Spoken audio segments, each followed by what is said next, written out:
Kranky Live Sports Talk, where passion meets action. Hey sports fans, I am Kranky, and this is the Kranky Live Sports Talk, the podcast where we dive deep into the hottest topics, the biggest games, and the most controversial moments in sports. Whether it's football, basketball, track and field, cricket, or soccer, we've got you covered with expert analysis, insider interviews, and unfiltered opinions. Join me as I chat with the biggest names in sports, get exclusive insights and stories you won't hear anywhere else. Kranky Live Sports Talk is where you can hear the real talk, the hard-hitting questions, and the hottest takes. So, if you're a true sports fanatic, you don't want to miss out, subscribe now to the Kranky Live Sports Talk on YouTube and hit that bell icon to never miss an episode. Kranky Live Sports Talk, where sports come alive. Subscribe today. Good afternoon, good afternoon, good afternoon. Good afternoon, good people. Good afternoon, good afternoon, good afternoon. Kranky there, back in the house. Decided to do a quick afternoon show. No, so I don't come on this time of the day, but so I come on and do a quick thing since still having that euphoria from yesterday's game. Bless up Al-J. Sorry, thanks for joining. Given that we won last night, well, I should say late last night actually. I think we finished our second stream about 1:30 plus, whatever time that was. So it's always good to come back and do some reflections on the game. And also, where do we go from here, actually? So, it wasn't really a planned stream. I was talking to a friend of mine and saying, you know what? I should just do something quickly. And let me say this, people, because I don't know, I miss everybody. Every day I say the same thing. But if the likes them now match, the can be only do this about an hour if we go that long. And that all depends on how the likes them match up on the people night stream. So, should be probably a small crowd because it wasn't a planned thing. And I was supposed to do a stream this evening at 6, but I have a subsequent conflict which I can't get out of. Bless up TD, bless up Conrad. Yeah, TD, and we'll talk about that actually because I was listening to what's that? Hits 92 FM, whatever it is in Jamaica. Even though people the man must still talk about Water Boy versus Leon Bailey. hey. So when we put the corner, attack. Hey, I see him argument for all years, you know. Somebody bring up that old discussion and tell her they can't finish. Some people say Walter, some people say Bailey. I don't even think we should make those comparisons. I mean, career-wise, there's no comparison. Ability-wise, there are comparisons, but one will never know because Walter never played at the highest level. So how do we know how well Walter's skills translate to a Premier League, for example, and a Champions League? All right. At least you can see Bailey play at the highest level. The highest level Walter plays what? Swansea in the Championship. So I don't know. We tend to do some comparison which are not. And it was the same Maverick, you know, who when I said one time, I'm not sure if he get it from me or somebody else, but I said on my program way back when that Bunny Shaw is Jamaica's best footballer ever. He was saying you can't compare. Me and I compared the other day. Me and I said something similar the other day. So I guess some people come around over time. Some people come around over time. When you say Bailey a lead, Conor, what do you mean? When you say Bailey a lead, because some people who watch Boyd will say he's a better player than Bailey. Even though one would say, because if you haven't seen Walter play, because Walter played in the 90s, you know, he was at Colorado for quite a while. I watched him at Colorado quite a bit, actually. And as I said before, he came to New York and he played for my team.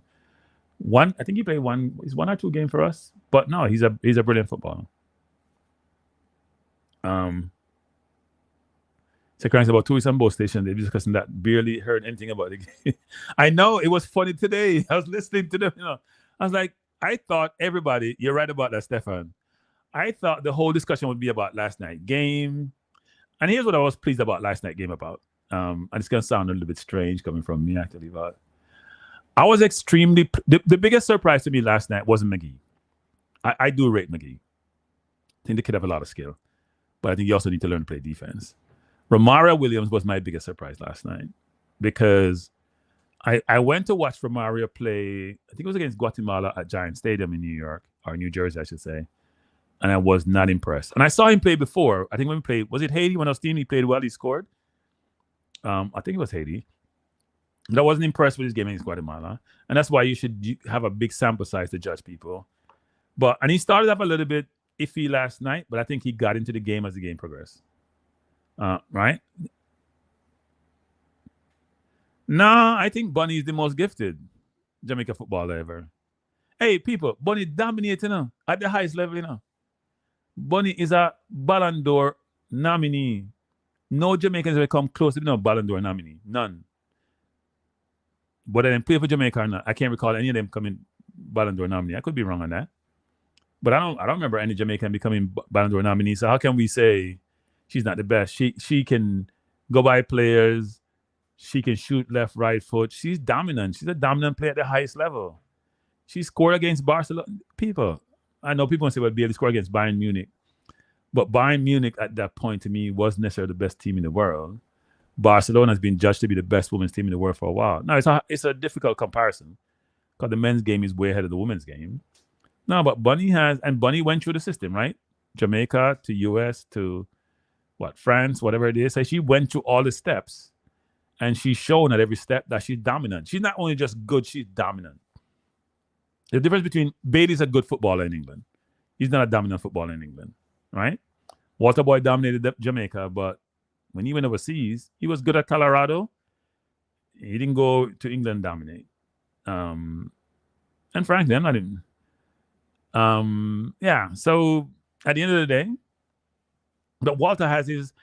Boyd has his the Pearl has his fans, man. People love him. There's some players who fans idolize. They don't just love, they idolize them. They're like almost like life itself. And I think Walter Boyd falls in the category when it comes to Jamaica. So but it's all good. It's all good. No, she's by far the most accomplished Jamaican player. By a good distance. Not just barely. It's by a good distance. Seriously, it's by a good distance. And I think she should get her flowers for that. Because she keeping Jamaica... Without Bunny, there's no people talking about Jamaica women's football. Does it ever get mentioned? No, she could say what Jamaica can do for her. Not some other people. Because she has produced for Jamaica. Now, she hasn't produced in the World Cup because, you know what? Her support has not been there to help her. We can't say the same to Bailey. And by the way, I want to talk about another player. So I'm going to talk about 4 players today. Magee, Romario Williams, the Jamaica goalkeeper GOAT, even though some people are saying Ricketts is good or better. I heard football guru saying that, but he's not a guru. And then Bobby Reid. I'm going to start with Romario Williams first. I thought he played really, really well. People got to understand that the game was very physical last night, Extremely, extremely physical. And people, you can call me if you want to because I'll put out the number. I would say it's a 1-hour show. We're not stay long. I thought he was very good sitting down on the center half. That's why you have to sit down by him now. And be able to and his layoff passes. Now this is gonna be heresy, people. Remind me of Giroud type player. When people who sit on and when they're passing the ball, it's the right pace, it's cute around the corner, you can run onto it. Look at some of his link up with Gray, for example. Or with Magee, for example. I mean, I thought he played really, really well from the mid first half throughout the rest of the game. Actually, very, very well. Now, he missed a sitter. So if you hear me being frustrated with him in the first half, the cross he got was, by the way, people, we're going to talk about Bobby Reid, but the cross he got from Bobby Reid, you have to score that. That's like very easy. Bless up Fitzroy, bless up Triple E. Mindset, bless up. Accomplishment in underdeveloped women's football is nothing. I don't think women's football is underdeveloped. What are you watching, Mindset? It may have been started later than the men. It's not underdeveloped. They can play. But the one Romario got, it's a sitter. He didn't even hit the target. I know he's trying to put it in the corner, but there was no need to put it in the corner because the middle of the goal was wide open. All he had to do was edit where it came from. Edit just straight ahead and he would have scored that goal. But having said that, I mean, and then he scored a goal that he shouldn't have scored. so even though I rate his play, he took away Greg Lee's goal. And I know if I was Lee, I'd be mad. Like, in fact, you almost created an offside situation by putting the ball in the goal. If you left the ball alone, it goes in, I get my goal. I'm the one who did all the hard work. You just throw it in. And when you look on Jamaica's score sheet, I'm not on there, you're on there. But that's how it is. And who knows if we get bonus money for scoring. But I thought he played well, right? And he came in at the last minute and probably didn't expect to play, much less to start. Given that the coach says Antonio was injured. I guess the AstroTurf must have injured him, but telepathically otherwise. So we'll never know. Let's see if he plays on Monday, because what kind of injury could he have gotten to keep him out? And that's interesting. And Palm, I suppose, also was injured. So if these players are injured, did they come here being injured, or is it that they got injured while practicing? I'd be curious to know. So I was very pleased with Romario Williams' performance. Really good performance. He has done his quest for playing time no harm. So even though he missed that goal, he did no harm. Yeah, Conrad. Yeah. And by the way, I think Lowe scored 20 goals, didn't he? Even though he played both defense and center half. I think Lowe scored 20. Yeah, 20 and 50 something, or was it? Yeah, he scored 20. I think he's second after Shilton, and it may be that Nicholson is third or fourth, somewhere around there. But he scored a lot of goals. I think Bobby Reid Bobby has 6 in 35, and Bailey has 5 in 30. So their stats are similar. I'm sure Bobby has more assists because he's been getting assists more lately. So, but we'll talk about Bobby next, actually. So I said 4 players: Romario, Bobby, Blake, and I say Magee because he's the fan's favorite. Williams is underrated. I'm surprised by the performance. He's going to show his ability, and when he gives the chance, yeah, he played well. We can't fault him when he played well. We can't come up with any criticism, even though, as I said, he missed a goal, or saying this is the opponent. I didn't think Nicaragua doesn't offer as much as Honduras does. That's a fact. And I thought they would have been more potent. But what people don't realize in that game was, and I'll talk about this and go to the players, and Andre was talking about this last night, Nicaragua was in discipline when they get outside the final third. They're trying to beat Blake from 35 yards. That don't happen, people. That's a rarity. They had chance when you get outside the box. You know how much shot they took? They took like 17 shots, whatever it is. More than twice what we took. Because we didn't really have the keeper make any real save. I think Bobby Reid had a set piece he kicked in, which he punched out, could have held. But, Blake made a number of saves. But I don't know why they were so indisciplined coming forward. Because if they try to play it around the box a little bit, they may have got more penetration than trying to shoot from 35 yards. Yes, a couple of shots went to the goal, but I thought they were very indisciplined when they got to the final third. Yeah, I don't know who does that nowadays. Omar said that they're not injured. I think they're one. We don't know what it is, actually. It was funny that the coach says he's not worried about the AstroTurf. And after the game, he said he was worried about the AstroTurf, basically. So I don't know.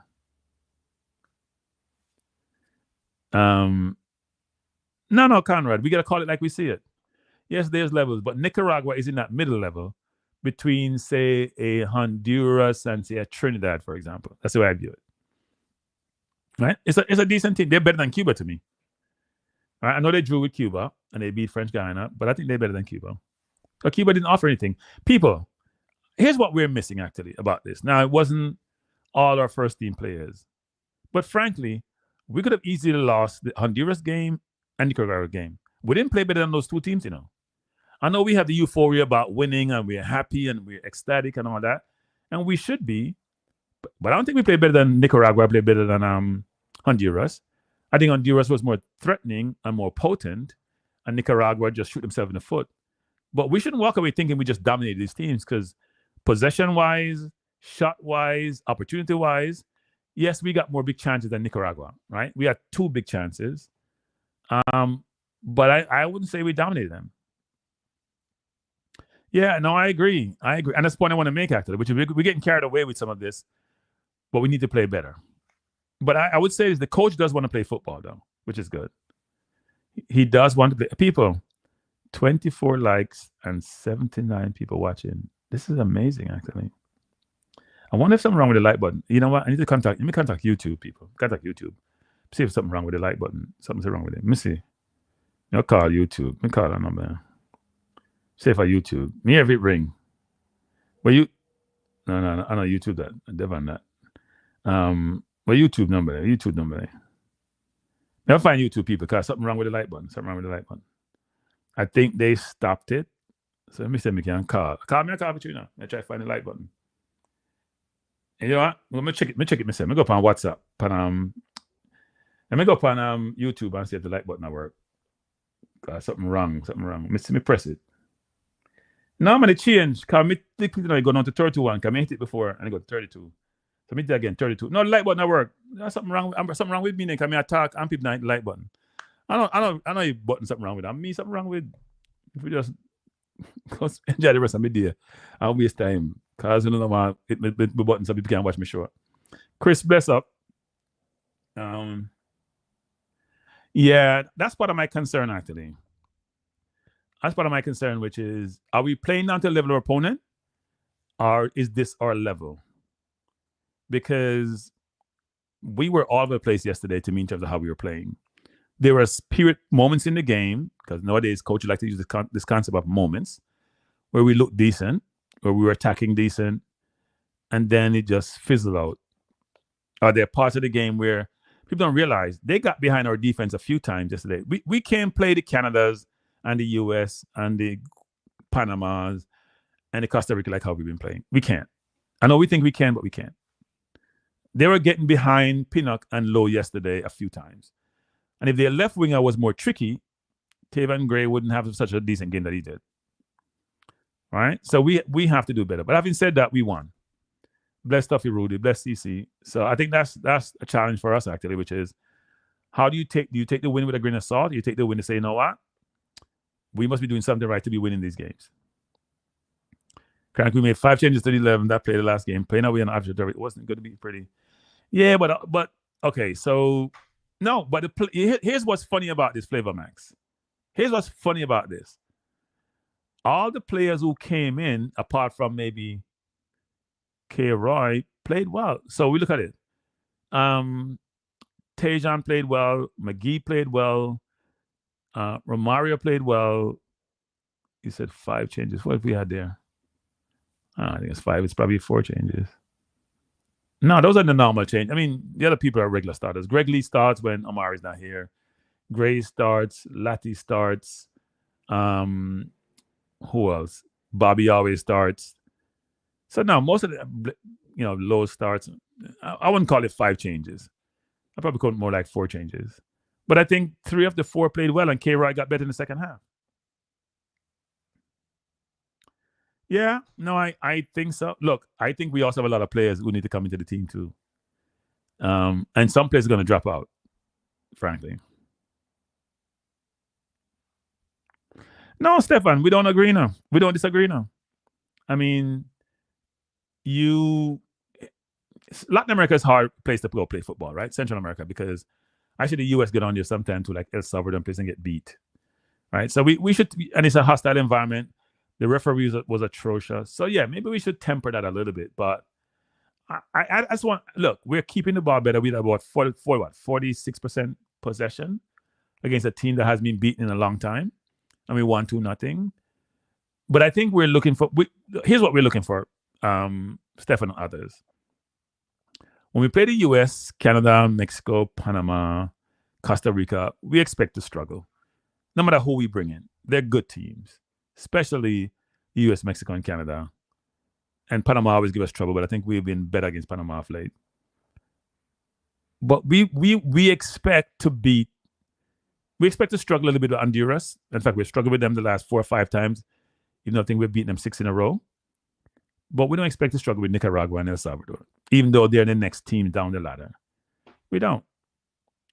And we don't expect to struggle against Dominican Republic, for example, or Dominica who play cricket. And we have. So that's part of the concern. Are we playing down to the level of our opponent? What's the story?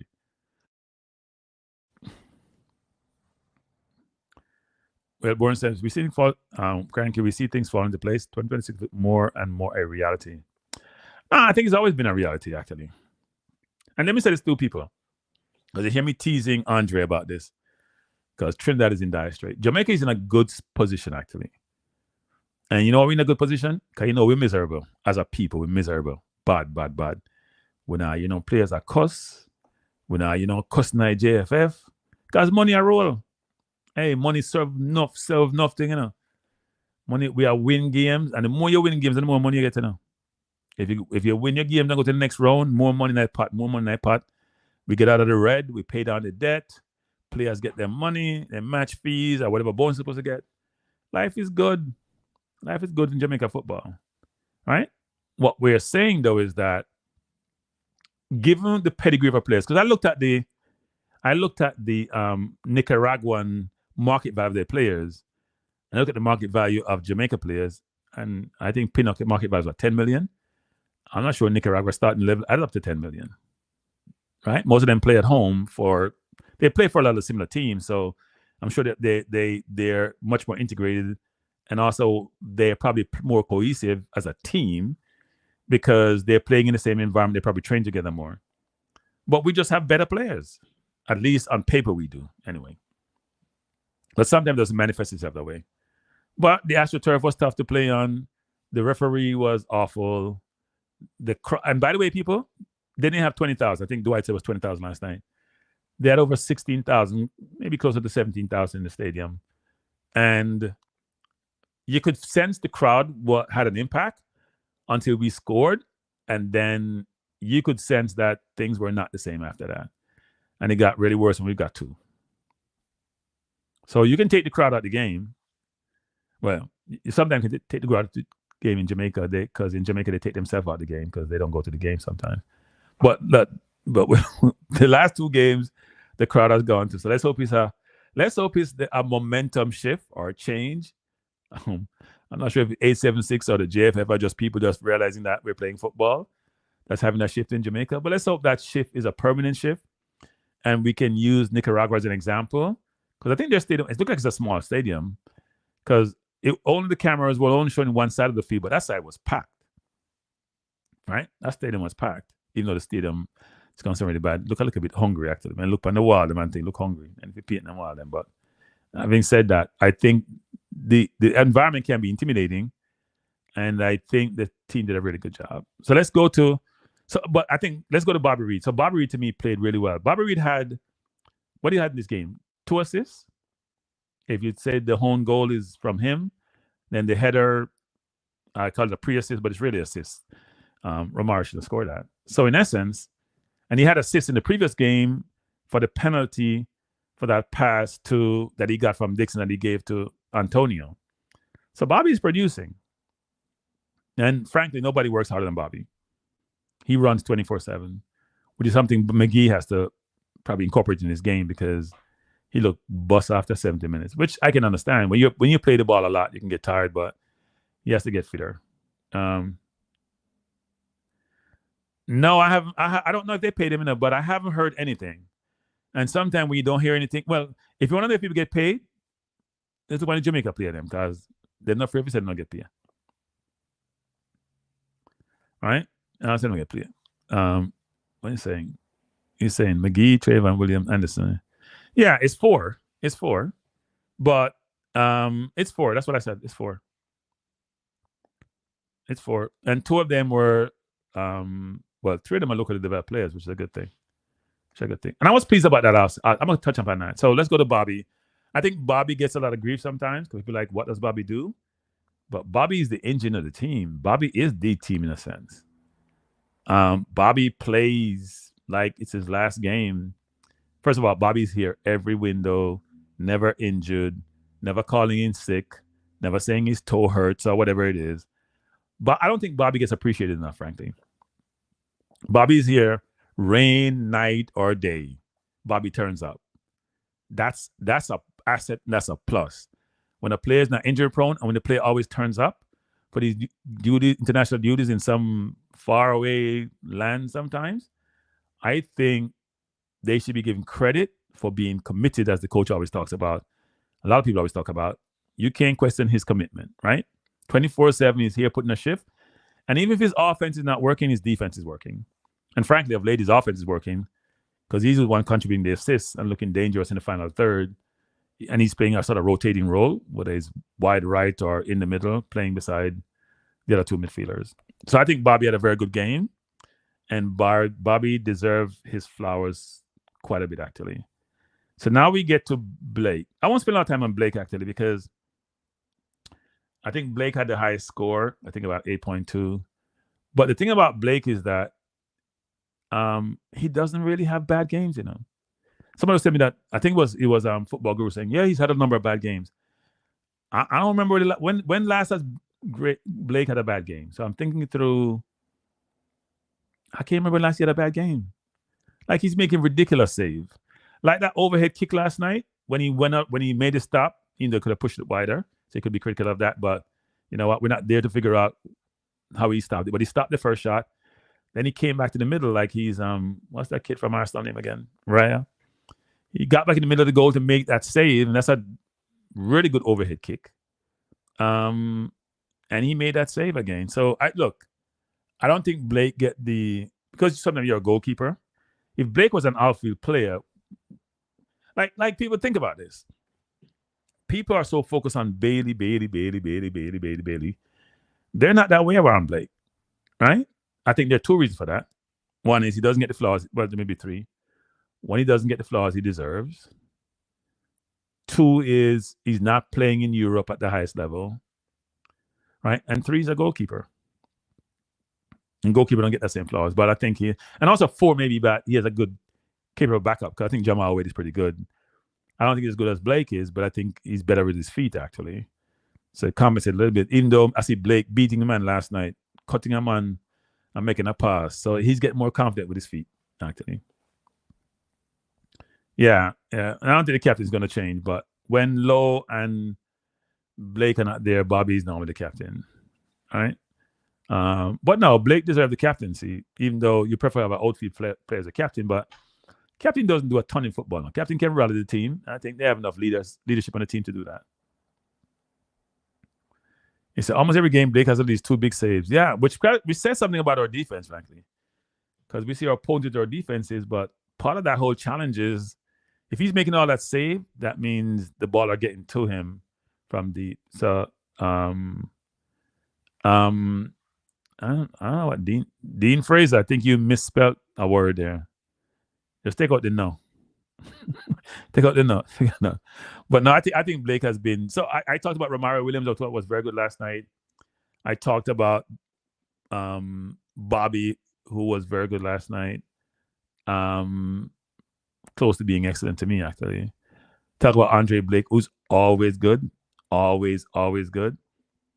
And then we come to Magee, because, you have these maverick players, these players with certain skill sets, which are very unique and which you can't really buy. You either have it or you don't. And I think a lot of people have been calling for Magee. I'm not a Magee disciple per se, but I like the player. Because when I went to Florida 2021, when we had the last Gold Cup in Florida and I saw him play, I thought he was impressive. Because sometimes you watch people on TV and they look good, but when you see them up close, his close controls, ability to get out of trouble, his comfort in tight spaces. But I think the one when I saw him then, the one thing I noticed was his work rate wasn't there, even though he was trying. But I thought last night he put in a good shift. Was playing in a very unique spot on the field, actually, a role. It was hard to discern what it is. Was it a hybrid 10? Was it a wide player? Seemed like he had a license to roam a little bit. He and Bobby both did that. But I thought he played really, really well. And I was talking about this with Andre, actually. I mean, he's just spraying passes. 40-yard pass and a dime. You don't have to move. The ball is in your path. You don't have to go back to go get it, right? A couple of times he would drop his shoulder and move upfield, or he just was so comfortable on the ball. And I think since Ravel, we haven't had that. All our midfielders, apart from Ravel and Magee, and to a lesser extent Palmer, are hardworking midfielders. Do the work, win the ball, but utilization of the ball. And I think Bobby has a little bit of skill. He's not horrible, but utilization of the ball is not there, right? How I pick the ball up and dip my shoulder, get out of trouble, make a pass between the lines. You look at Magee's first pass he made that led to the first goal that he passed to Bobby Reid. Not everybody can make that. In fact, he made one again in the first half, which I thought was even better. Outside of his right foot, between two players, about 25 yards. Brilliant. You can't teach that. Conrad. Yeah, no, he looks good. I mean, he's a USL player, and I don't really watch the USL, I will admit that. So, not that I'm a football elitist, but I don't really watch the USL. But I've always liked the player, and I'm glad that he got a game time. And here's the question, people. Is Magee now a permanent fixture in the team? Right? That's the question. So when everyone is available, and I hear that we're going to bring in Louis Bacon, we're going to bring in the product, another about 3 prodigals, so we have now. Because you know, Landon asked Isaac is going to play. And Casey is better, though. I don't know. Magee's skill set is unique. No, there's nobody apart from Rabel in Jamaica's foot team have Magee's skill set. None. I don't even think it's close on that, actually. The ability to make the game just look so simple, to have time on the ball, to have space on the ball, to create. We don't really have that. We have busted, hardworking players. Yeah, I mean, the question is, has he solidified his place in the team? Because I know people are going to say, well, it was Nicaragua. Like, I was the one saying just Cuba, and I still don't change my mind on Cuba.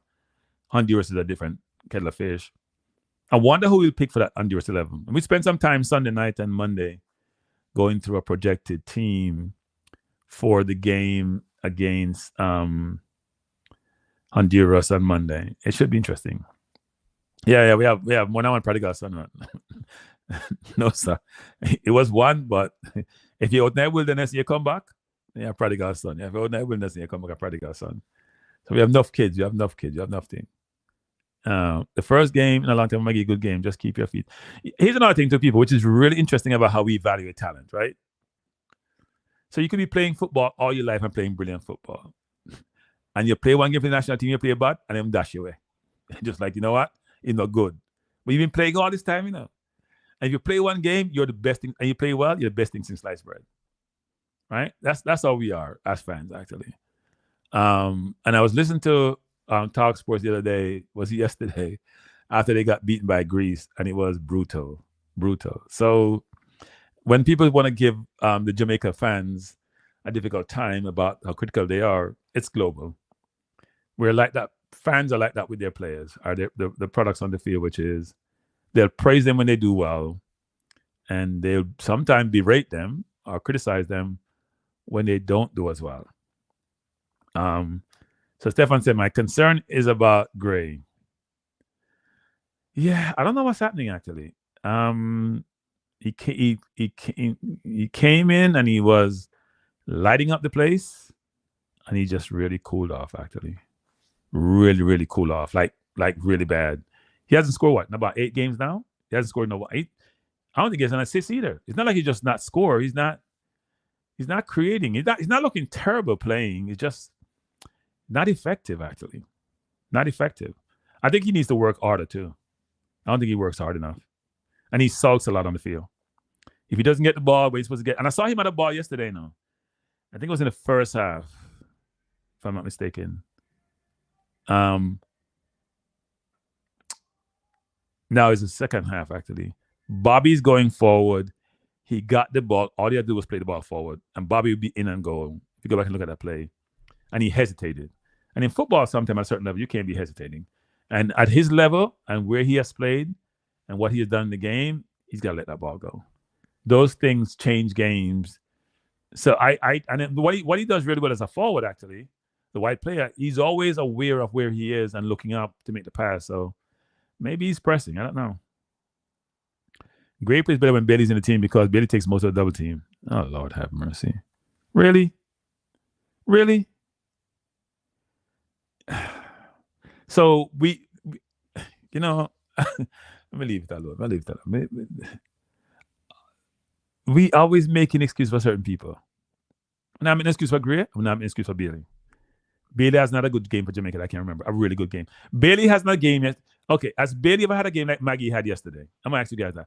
No matter who we're playing against, or maybe because we had low expectations for Magee, so when he played decent, we're saying he was wonderful. How you guys see that? Because to me, and I heard Maverick say this actually, give him some credit about Bailey and Walter Boyd comparison when it relates to the national team. Bailey is 5 in 30 people. Bobby Reid and Bailey's stats are basically identical. And when it comes to goals scored, I'm sure Bobby has more goal contribution. And Bailey was developed in Jamaica. He's 26, 27 years old. His time is running out. And he has done much for his national team. And when I pulled out the scoring chart yesterday, he's on the second page of the scoring chart. Way on the second page of the scoring chart. After 30, and we see people like, even though he's not a center forward, you have some people there with some decent stats, right? And even Boza, who get beaten, is 19 and 50 something, even though he's a center forward and Bailey's a winger. But Bailey's stats from the club, from his club team or club game, has not translated to the national team. That's a little bit sad. Like I said, people, you can call me. The number is 347-728-8625. We can actually, let me do this. Look at some stats from yesterday. And also it's a good time to have a prelude for the game coming up with I don't know what happened here. For the game coming up with Honduras, who's a tough team for us. And don't be if Honduras beat us, people don't be shocked. Because we've been lucky against Honduras.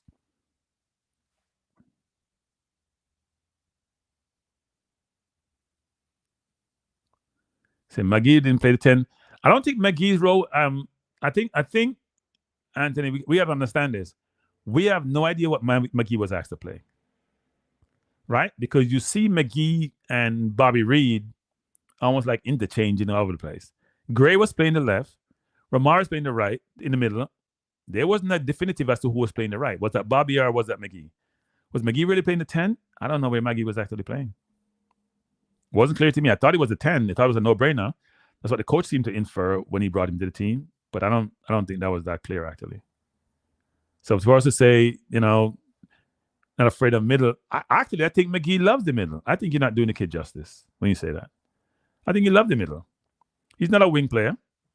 No chorus, he's not a wing player. But I see some coaches doing that nowadays, right? I mentioned that yesterday. Ramsey from Aston Villa is not a wing player, but Emery has him out there, right? He plays Bailey on the right and he plays Ramsey on the left sometimes since he got rid of Diaby. And he plays McGinn out there. They're not wing players, they're midfielders. But it's almost like they're playing a hybrid type role, not clearly wing and not clearly midfield. And they maybe have more roaming ability or more roaming latitude. We don't know what the coach direction is. And maybe somebody should ask that question, actually. So one of you, because people remotely can't ask questions, people, in these press conferences, one of you traditional media or YouTubers who have access to the press conference, maybe you should ask the coach that question, actually. In terms of where Magee plays, is he the 10? Is he 8.5? Is he a 9.5? What is he? Because I wasn't sure yesterday. If Magee is Foden, we're in trouble. Because Foden is awful for England. Right? He don't play anyway for England. He just take up space on the field. I know he was a Premier League Player of the Year last year, but Foden has been poor for England. And if you watch them play against Greece, you'll see that Foden should not be in the team. No, Magee's not afraid of the ball, people. Magee loved the ball. Magee loved the ball.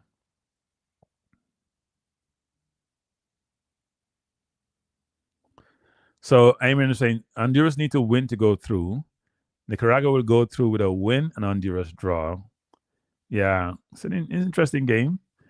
You know what? We need to win at home, actually. We need to give the fans something to cheer about. These players need to understand that the last game against Cuba was just not a good lookout. Not a good lookout, actually, because we were so much better than Cuba and couldn't put the game away. So let's hope that we do so in the Honduras game. Kranky, does your rating for the coach increase because of the result of this game? Which coach you talking about? Which one of the coaches? You got to be clear on that, Melshire. Which coach you talking about? Let me not get myself in trouble. Which coach you talking about? I'm gonna get myself in trouble doing this, Both coaches were very good. The coach who selected the players was excellent because all those players play well. All the ones who were on the field. Gray played well. Magee played well. Romario played well.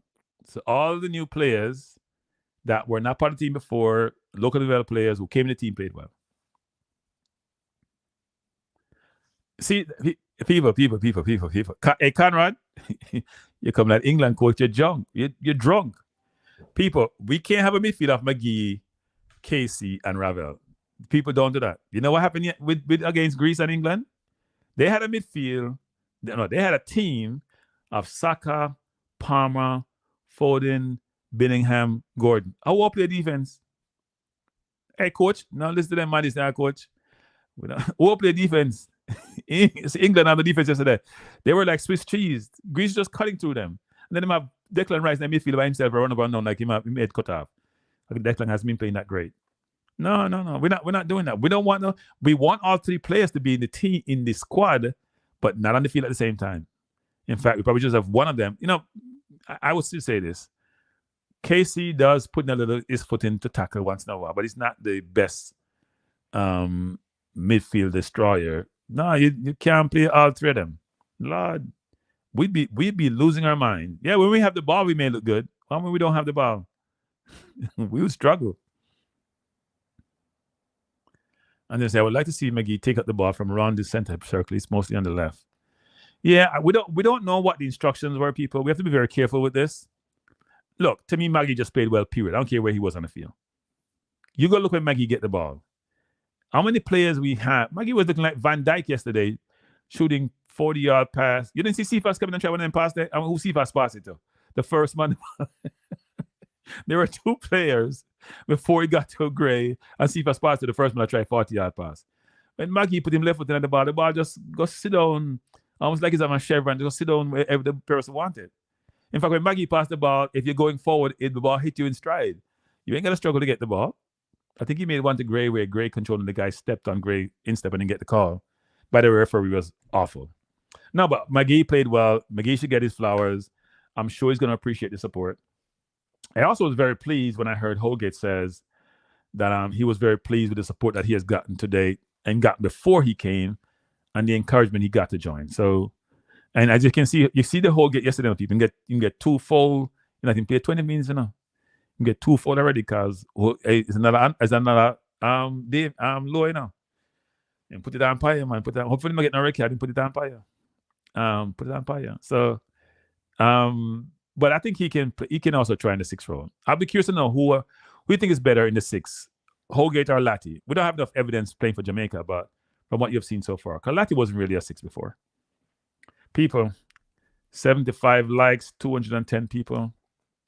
Oh, wait, by the way, people, let me just say this. I do appreciate those of you who are subscribers. I saw last night that I passed the 2,000 subscriber number. So that's appreciative. The channel is growing slowly, but it's growing. That's the most important thing. It's growing. Somebody sent me something to show me that maybe Romario Williams was offside. You know who you are who said this to me in the offside. If he's offside, it would have been called offside. He wasn't offside. Bless up float management. Thanks for joining. No, I don't.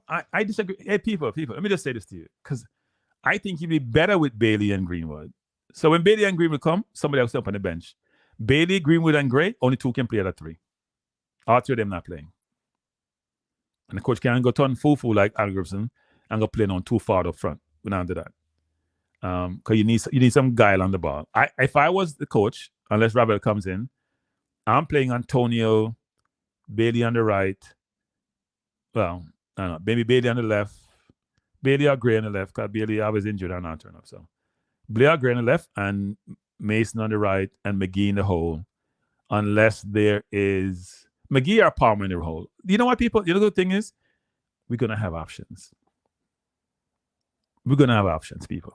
That's the thing that's becoming much more evident. We'll have options. If you have Magee in the 10, Palmer in the 10, maybe Ravel, if you get his act together, in the 10, and then you have behind them, well, I know Lewis Baker and Isaac's was becoming. Isaac doesn't have a team though, so Will a coach play a player who don't really have a team and not playing any football? We'll see how that works. He's got to start playing some football. Maybe need to go find a championship team or something. Because the coaches seem to be inferring, even left Hector out, that he's not, and Cephas out the last time, that he ain't going to play people who don't have a team. So we want to have options so that we're not depending on any one player, frankly. And I'm glad that Romario had a good game yesterday. So he can also be an option for the coach, given that Nichols is not here. So we need to have 25, 26 players who are interchangeable. And when one or two players are injured or out, we're not concerned. And we just are strong. Enough of all the players last night. And here's the here's the breakdown for this. I don't know if you guys can see this really well. If you look at the scores here, you can see that Andre Blake got an 8.2. Tavon Gray, who I must admit I wasn't the biggest fan of, even though I was pleased how he played yesterday. 7.3. Damian Lowe, 7.3. I don't think Damian was 7.3 yesterday. I think Damian made I think he had like 62% passing accuracy and he made some mistakes, but his recovery was good. He had a hot and cold game. Pinnock, 7.3, probably around there. Greg Lee at a 7.8. Greg Lee scored a goal that you didn't get. Probably that'll be a higher number if you got the goal. K-Roy, 6.9. I thought K-Roy was a 5, actually. I didn't see that. I thought it was a 5. Joel, 6.8. I thought Joel was a 6. Demari Gray, 6.8. Demari Gray has been disappointing of late. Tells it also another 6. Reid, 7.6. I'm fine with that. Maybe a little bit higher. Tyreek, 7.2. I'm fine with that. Even though some people are saying Tyreek was a 9. I don't think Tyreek was a 9. Probably more of a 7.5, close to 8. And Romario, 7. I'm fine with that. So, and these rankings are just based on the stats, right? You can't, the qualitative factors are not included to me in these calculations. The movement, the work rate, all of that stuff. All you see is the outcome, not what you do to get to that outcome. The stats are just outcome. They're not what you do to get there. It's about the, it doesn't focus on, and it's hard to quantify qualitative factors, right? How do you even grade them? So, but I mean, these grades, Andre Blake is always an 8 most games, actually. Eagles said we need 33 players, 3 options at every position. We need to have more than 33. Let me say this to people. And this is for the JFF, even though I don't watch my program no more, but that's okay. Somebody will tell them. Hey, JFF, let me just say this. I think you're doing a good job overall at this point in the season, given where we were, say, 2 years ago. I'm going to give you that. You're doing a good job because I'm not going to be one of them hypocrites and say, oh, the team is doing well, but it's despite the JFF. No, you're involved. You're helping the team. You're the administration. I think you're doing well for the men's senior team. And I'm glad you give the women's senior team 3 games to play, which means I hope the world return the corner on that. And the under 14 did win the Caribbean competition, even though the Caribbean is no longer a competition. But I think you got to really consider going forward how we recruit players. Because at some point, we may have to say, you know what? Yeah, I don't want to recruit that player because they're not going to fit into what I'm doing. Good player. They want to play for Jamaica. But you're 26 years old and you don't have any upside to you. While I may say, you know what? Mothersill, you're 20, you're scoring goal in the championship, whatever it is, and you want to play for us, I'm going to go get you. Because you know what? Antonio is getting old, and Pinnock is getting old, and Blake is getting old, and Lowe is getting old. So you know what? I'm going to have to get some people to come in with certain level of potential to replace them. It may not necessarily be a Mothersill, for example, but players like that who wants to play for us, we should be capping them people. That's what England is doing. Lee Carsley, what he's doing is any single player he believes have potential to play for England in the next year or 2 or whatever or beyond, he's capping them. He ain't waiting because they realize it's a war for talent. And JFF, you need to realize that too. So I'm going to give you kudos that you're doing a better job. But your recruiting needs to improve. Your recruiting and how you recruit, your recruiting strategy is all over the place. It needs to improve. There needs to be a method to the madness. And this concept where the coach comes, and people give me a hard time about the coach and me to stop beating the coach, but I already beat the coach. I'm calling out. Sometimes I'm being facetious, but I'm calling out what I see. I did ask the question. What the coach doing going to England? Some people get upset. Why aren't you asking that question? Do you know what he does when he go home? I don't know. I want him to be on the road 24/7 since he's getting paid, recruiting. Not that players are over 25 like he's trying to say, or 24. Let the player tell you no if you think he's good enough. Don't assume that he doesn't want to play for us. Right? Yeah, no, I understand that, Chorus. And I said that last night about Blake. But I'm just saying, Blake also is more prone to injury nowadays, right? He was injured in the summer, he had knee problem. I think someone was telling me he wasn't kicking the ball off of Philadelphia. So we got to have that protection, right? I know look, Jamali Wade is a good goalkeeper. So I think we have protection of goalkeeper. Between Wade and Connor Boyce Clark and other goalkeepers, we're not struggling goalkeepers, but there's only one Blake for me. So it's going to be hard to replace. But the other players, I know people are going to say we have Bernard and all that, but I'm going to be honest, people. With every team I see, in every situation, think about your club team. If you're a Man U fan, if you're an Arsenal fan, if you're a Chelsea fan, you're always looking to upgrade. Like every year. No matter who you have, you just win the championship of your city. Well, who's next can I bring in? This is how you have to be. It's cold. It's not player friendly, but that's the way it's business. Right? It's business. So my hope is that we keep on recruiting, but the coach does a better job of recruiting. I don't want him to come tell me about who has a right to play for England or they want to play. No. Go recruit them. Let them tell you no. Because there's some kids out there who I know, and we have seen evidence of this, are basically saying, I ain't waiting for England. I want to play for Jamaica. I want to play for my mom's country of birth or my dad's or my grandfather. All right, people, 212 people, 209, number changed, 92 like. Come on. That means that it's more than this, but that means 117 people haven't hit the like button or in the chat currently. How can that be right? The like thing. Hey, people, don't tell me if the like thing free or not. I don't know if YouTube start charge for like. Tell me if YouTube start charge for like people. I don't know. If YouTube start charge for like, I never realize it.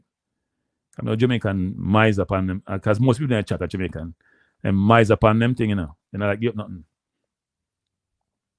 Yeah. This sport is pretty cold actually. And England have a lot of players. They all can't play for England. All right?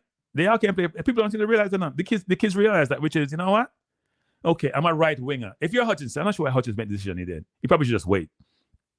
And I have Palmer and Saka and Gordon and Rashford and Grealish and maybe Gibbs White. I mean, you see Brendan Johnson go play for Wales, even though he has Wales in his blood, but he probably could have played for England. I think his dad is probably English, if I'm not mistaken. All right, some kids are not waiting. They're not like, I'm not going to sit around and wait. Let's find out if those, and you know what?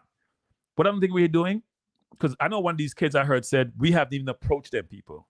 Good kid, quality, could have played for the under 20 and then probably transition to the national team. We haven't even approached them, much less. Like, those things are heresy. Like, me stop, because it's going to seem like I'm beating the JFF. But it needs to be a strategic recruiting strategy that's developed and effected and put in place. It needs to be. It can't be that we just, a man tell us about a man and somebody call around the corner and go down and DM and it go back and forth for a while and them say, all right, convince me. It needs to be a much more. No, Andre Gomez is one that was brought to the team, right? It needs to be that it's a much more thoughtful recruiting strategy. Yeah, I mean, look. The kid is, when you play in Premier League, you get, here's another thing, people, we don't hear or know, right? So when we're beating some kids about making a decision about what country they should play for, we have no idea who are their confidants, their advisors, who's providing them guidance. What's the agent saying? What's the club saying? What's their family saying? What's their friends saying? Right? They grew up in England. All the friends they have are English. Most of them are English in some shape or form. They may have Jamaican heritage. The agents want to play for England. It's much bigger bonuses. It's in their contract. I mean, there's so many factors that informs the kid's decision that we need to understand. But when they're academy players, they're not really into a ton of that yet because they're nowhere yet. So if you recruit them early and you make the effort, we're not making the effort. I'm telling you this right now. I got a call this morning about something like that. we're not making the effort. Sometimes we don't even know. We haven't set up a recruiting strategy. Now, part of that may be complacency. A part of that may be just, you know what?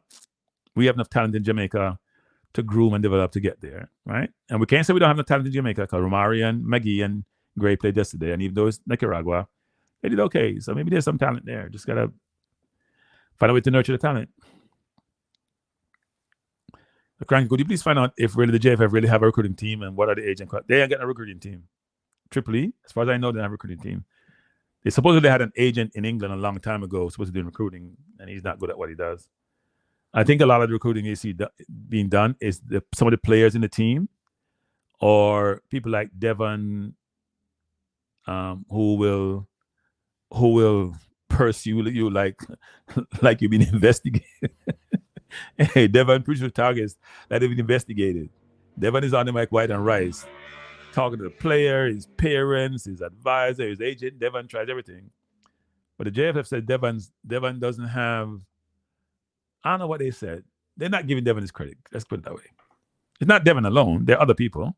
People like JD, for example, will engage with certain players and try to get them into the national team if he thinks they're good enough or recommend for the JFF. But I think it has to be a well-conceived strategy to get. And I'm not trying to beat the JFF people. I'll be honest. This is not trying to beat the JFF. I'm just saying that, and this is not also trying to, because this is important. Let me drink some water here, people. This is important. That we can talk about the same thing forever. I thought sometimes I repeat myself on this program, but when I heard the Water Boy Bailey comparison on Hits FM, I felt good about myself. I was like, damn, we talk about this for like a week, 2 weeks now, and it's every show, same people, next morning. Just extrapolate the argument or elaborate on the discussion. I thought it interesting. So I'm not feeling bad anymore because we've had a recruiting discussion before. But I do think it's important that we recruit well. And I also think it's important, people, that we also, here's one of my frustration and one of my concerns, actually.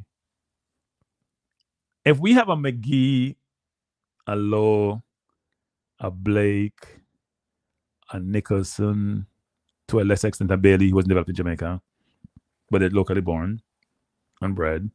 And some of the other ones coming through, Cephas, Norman Campbell, even though I think they're okay players. We can't find one midfielder out of all the players that play at Jamaica, Schoolboy or JP, we can groom, be in the middle of the park, one or two of them. And if not, why not? Because Magee, to me, probably needed better coaching not about his skill set, but about his physical attributes and how he played the defensive side of the game. Right? How he played the defensive side of the game. So the coach may be right, even though I didn't see it on the under 20. Whoa. Yeah, that's not a good one. Eagle Republic, that's not good. I did see his father, though. I see him with his father sometime, actually, especially when he plays for Wales.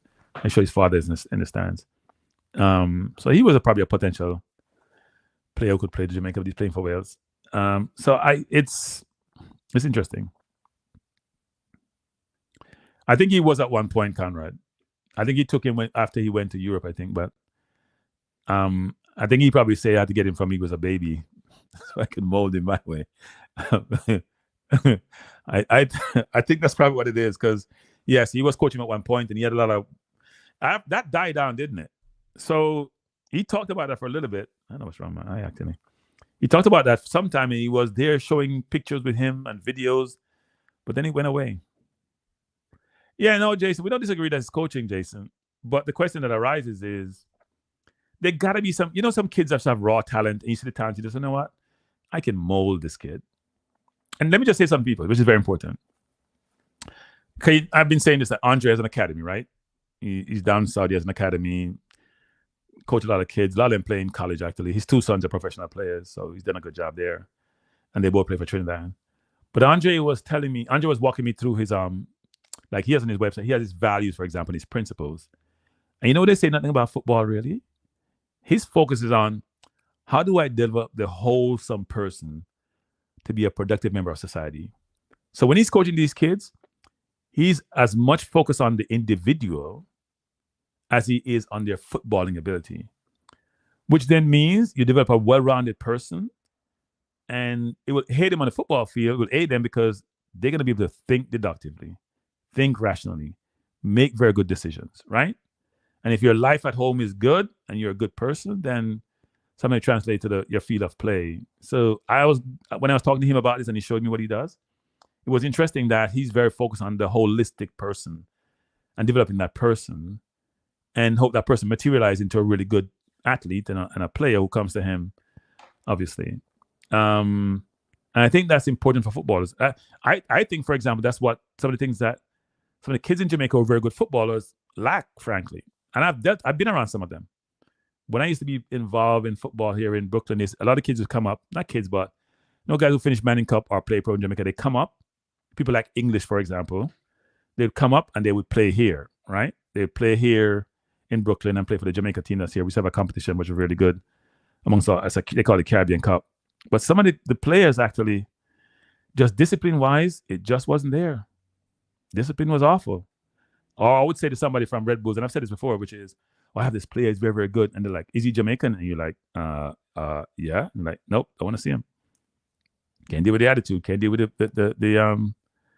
the discipline or lack thereof. So I do think, and some of these kids, when they're very good, when they're very young, not just about Jamaica and football, it's just life in general, are very spoiled, right? They get treated with privilege. They get treated, people are talking about Walter Boyd actually, which is they get special treatment, which, in every discipline in life, whether you're in Wall Street or not, the people who are exceptional get special privileges. But for some people, they don't develop the fundamentals they need to be successful if football wasn't there, for example.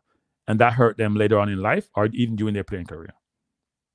So that's something that, as the JFF go through the process of trying to enhance and improve and develop and grow the grassroots football, they got to think about growing the kids too, developing the kids. And also, I don't want to preach, but the parents need to be part of the process. Because sometimes in Jamaica, the parents just glad for you go ahead and go do what you do, and not bother them. They need to be part of the process. Right? Because if they're not part of the process, sometimes it doesn't really work. Can we start the Bobby? Oh, so Stephen Lloyd, do you know if Bobby was playing Cam yesterday? How do we know what Bobby was playing versus what Magee was playing? Because everyone is saying Bobby was the Cam, Magee wasn't playing the Cam, Magee was too much on the right, he was too much on the left. I couldn't discern clearly if there was a true Cam there or just people playing flexible and roaming, both Bobby. And Bobby sometimes was more on the right sometimes than Magee was sometimes. Magee was on the right quite a bit, but think about the goals that were scored. Wasn't that Bobby more in the corner down there making those crosses? So I'm not sure how people determine who was playing the Cam from who was playing the Cam. I wasn't totally sure. I know on this chart here, it shows Bobby as the Cam, but if you think about where Magee was when he made his passes and where Bobby was down here, Magee was more like here or somewhere here. Right? None of them was really right behind Romario for the whole thing. And frankly, people, the Cam concept is changing a little bit in football. So I'm going to give you two examples. James Madison for Spurs plays traditional Cam. I didn't get some water. Give me a second, people.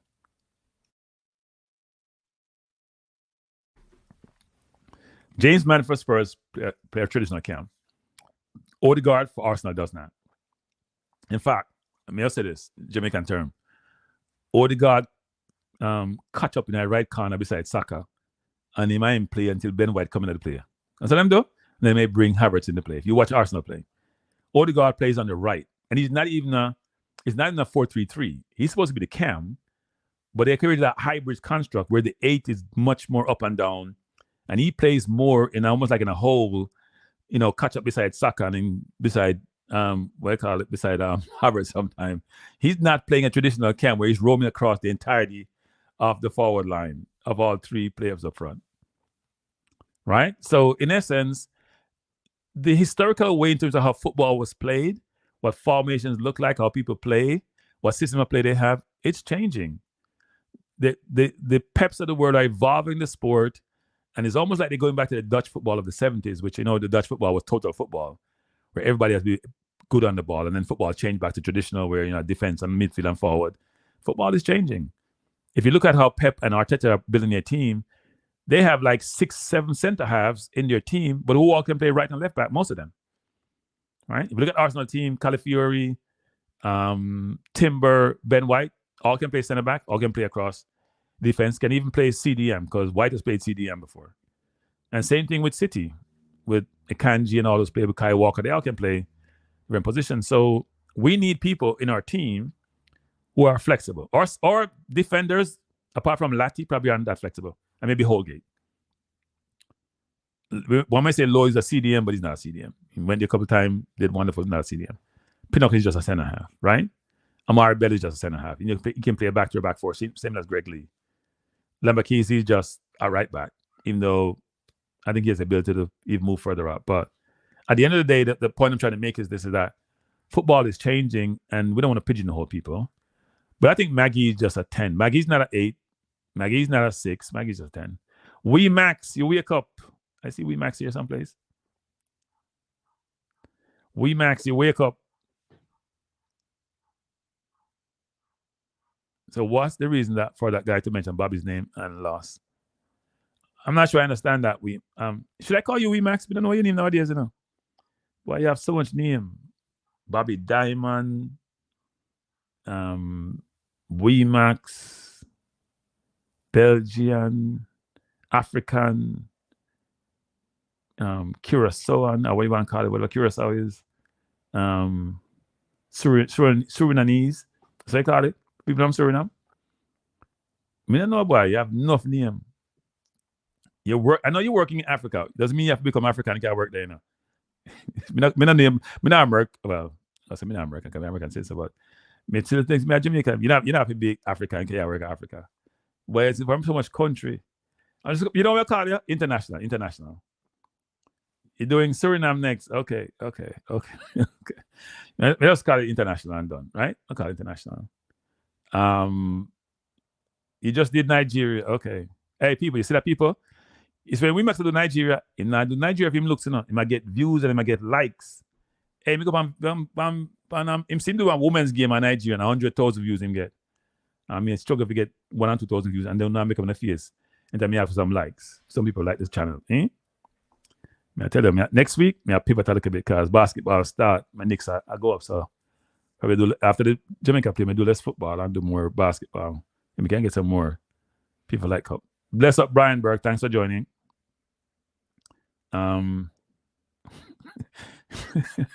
People have a name for you, Weemax.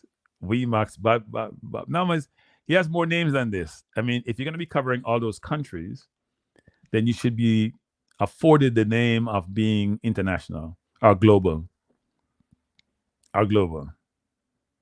Yeah, I don't know about this name actually. I don't know about the Billie Jean thing. Perry, I guess that maybe French. Combs. Whoa. Is that a Diddy thing? Whoa. I'm gonna take that down. Stop touching that one. No, but at the end of the day, people, because I said I'm gonna be here for an hour, about 20 more minutes. What time? I said, come on, 1:30. I should be done already, actually. I want to make a couple of things. Let me go through this a little bit because I do think, you know what? I'm not gonna do the ratings. They're done on our channel. You guys can watch another channel for the ratings. I'm gonna say about this though is I'm pleased with people. We have, apart from the Copa tournament, which was very tough for us, we have been doing really well actually. We have not been as dominant as we would like as fans.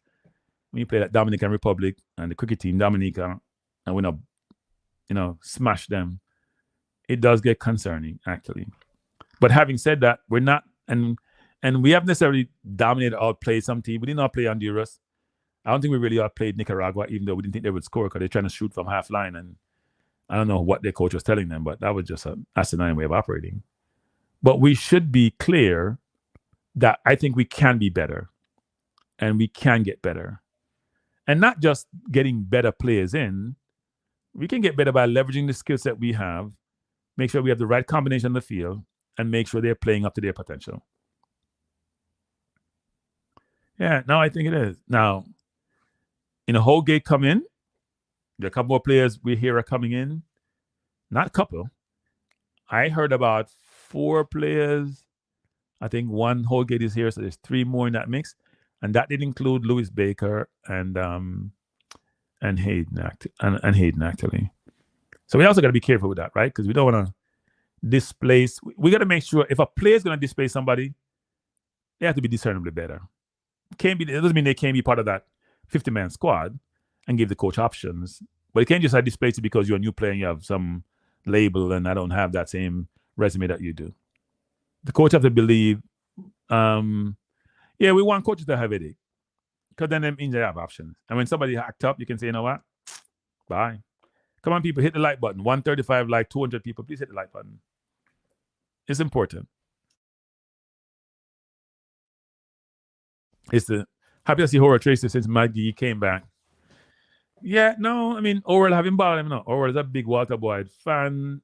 He's a Magee fan, and that's a good thing. He likes skill baller, right? Even though Liverpool not no skill baller, but he likes skill baller, which we all do. And if you grew up in Jamaica, playing football and watching football, Brazil was normally a team until later on, people started switching on to other countries. But it was Brazil, at least when I grew up, and actually, it was about the skill. It was about the Ronaldinos of the world. It was about the Kakas of the world. It was about Romarios of the world. Those players were what draws crowd and draw people. And that's what Jamaicans love. We love the flair game. And I think about it this way, people. If Magee's playing, and he's playing effectively, but he's also giving us that flair we love, what is there not to like?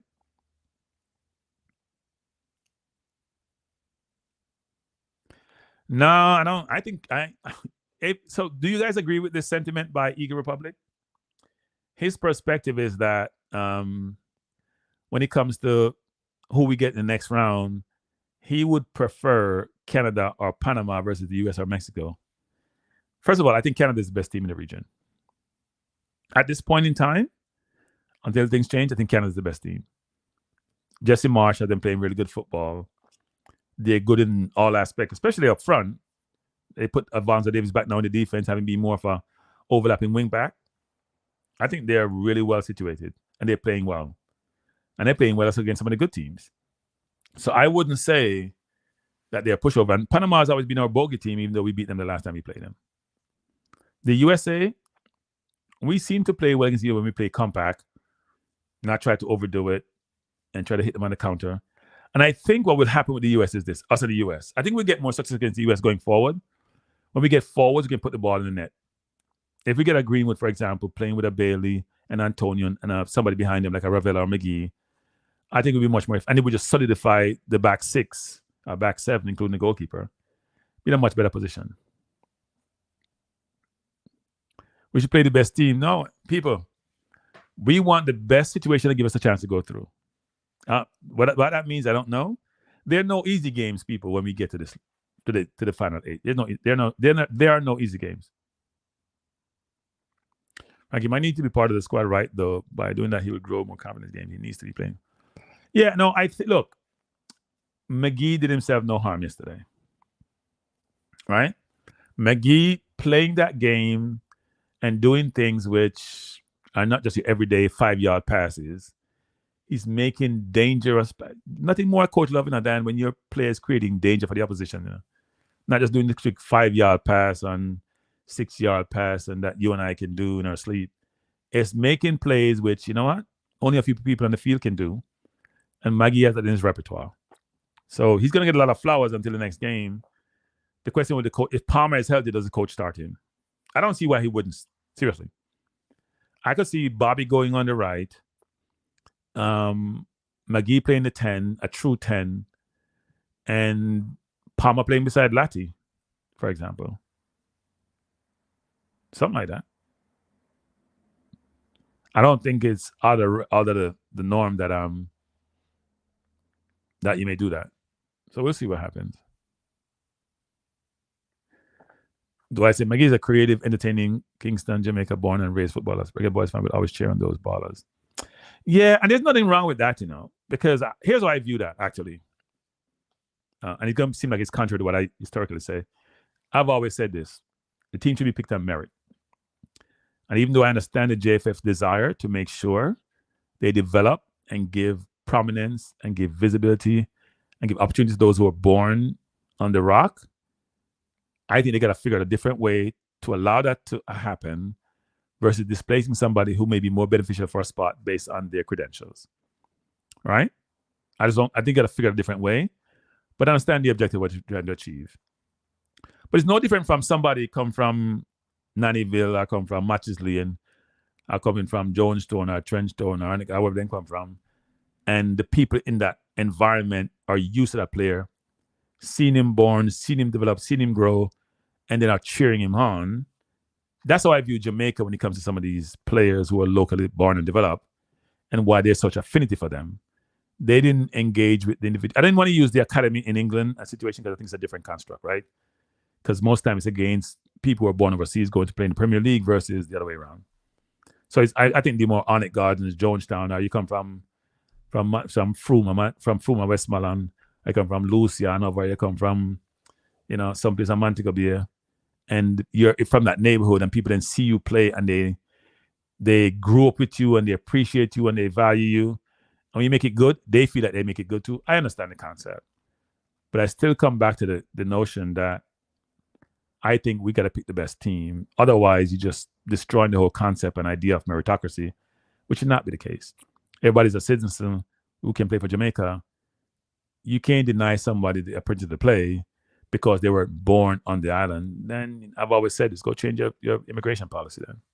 They're a citizen and they're good enough, they should play. I don't care what your thoughts are about that. But having said that, I am always happy when some of these kids who come from difficult circumstances, and not all of them come from difficult circumstances, but a lot of them do, who get a chance to play and they perform and they show they deserve it. So I'm going to give you an example. And I'm going to get beaten for this, but I know he's getting beaten. I questioned the inclusion, even though there's a youngster, of Reid in the squad. And him not being included this time, that's why you see me question the coach, and you keep actually giving me a hard time, which is, what's your thinking? What's your rationale? Why is he there for somebody else? I want to give him experience. To do what? To be around the players? Is that it? Well, bring him in. I'm street close to be around the players. You ain't got to play. You ain't got to be in the squad to be around the players. You can bring him in and not put him in the squad. Right? Why should he come at the expense of a more deserving player? That's my point all the time. Right? It's not about the kid and trying to beat the kid and saying, oh, you guys are always harping on this. No, it's about, because you ain't going to play him anyway. So if you're trying to give him exposure and so he can be seen from overseas and going to sit on the bench, ain't nobody seen you on the bench. Nobody care about who's on the bench. So if he's going to just sit on the bench, where's the exposure you're giving him? So I don't understand that concept. But I understand the longer-term objective of the JFF and what they're trying to achieve. And my thing is I hope they're successful in doing so, because it's important for us to have the largest pool of players to choose from, right? The largest pool to choose from. And here's one of my another hope, people. I've been saying this for a while now. My hope is that 5 years from now, the person coaching Jamaica team is a Jamaican citizen.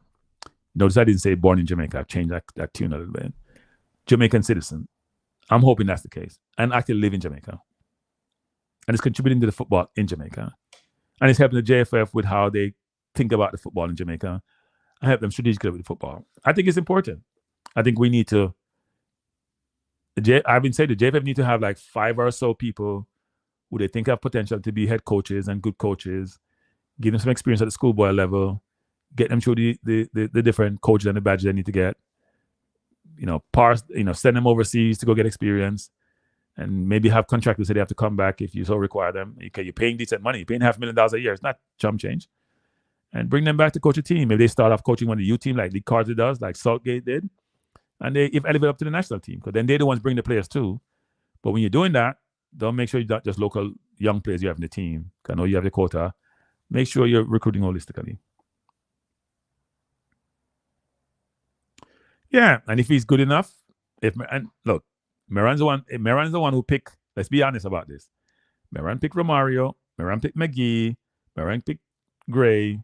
Well, I'm not sure Meran picked Gray, because I know more than that. But let's say Meran picked Romario and he picked Magee, who have done really well. Even though I think someone said to me, hold on for that Kranky. Levels matter, but Nicaragua was a decent level. So yeah, It's important. Where is the CC?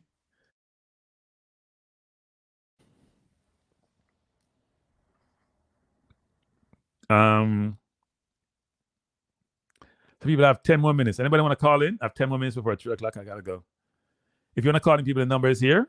It's 10 more minutes. I think I've spoken long enough. By the way, people, thanks for everyone for being here. Thanks for those of you, blessed up Johnny Powell, who are in the chat and who are on this journey with me. Please hit the like button. If you haven't subscribed, please hit the subscribe button.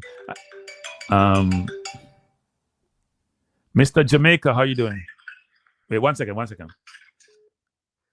Let me do this. See, 1 second, CC. I think I messed. I don't think I linked my phone. Hey, CC, I may have to wait. Let me just tell this person. I'll call him back. I think I messed up your CC. I don't think I linked my phone to. I may have cut off CC now. CC, you still? No. But here's the thing. I didn't. I may have to. Yeah, I will link it now. I was using my phone this morning. I think I got a call from someone I was talking a long time about the thing I did with the Prime Minister, which seems to be very hot. All right, CC, go ahead. Yeah. Kranky, what I was saying earlier, I think, as I said, when it comes down to the comprising of the team, for me, you're looking for the best players to suit your playing style, and that doesn't necessarily means once the player is of Jamaican nationality, have the eligibility, it doesn't matter which part the player is, whether the player is in the Caribbean, whether the player is in the Concacaf region or the player is in the European region, then I don't think that should necessarily matter at this point in time. Because, for example, England, once upon a time, England used to never go outside of the top 6, basically, to pick their national team. Right. It used to be Arsenal, Liverpool, Chelsea. You will see a Tottenham player, Manchester United, right? Right. And nowadays you see Nottingham Forest players getting in and some other players down in the league. But with respect to Jamaica, we don't have the luxury where we have a portion of players playing in, would I say, the top 5 European leagues.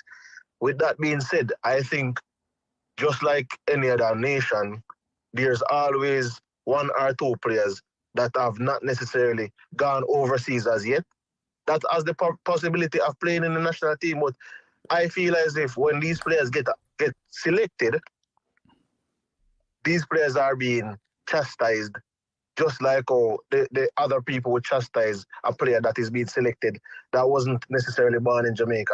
And I think that is essence where all of this problem lies. And people will say this, Kranky, the 23 best players should play for Jamaica. But I hear people calling for Isaac Hayden. So I want to know how that player fits into the 23 best player if he is not even playing right now. So the thing about Hayden has been pursued a long time, right?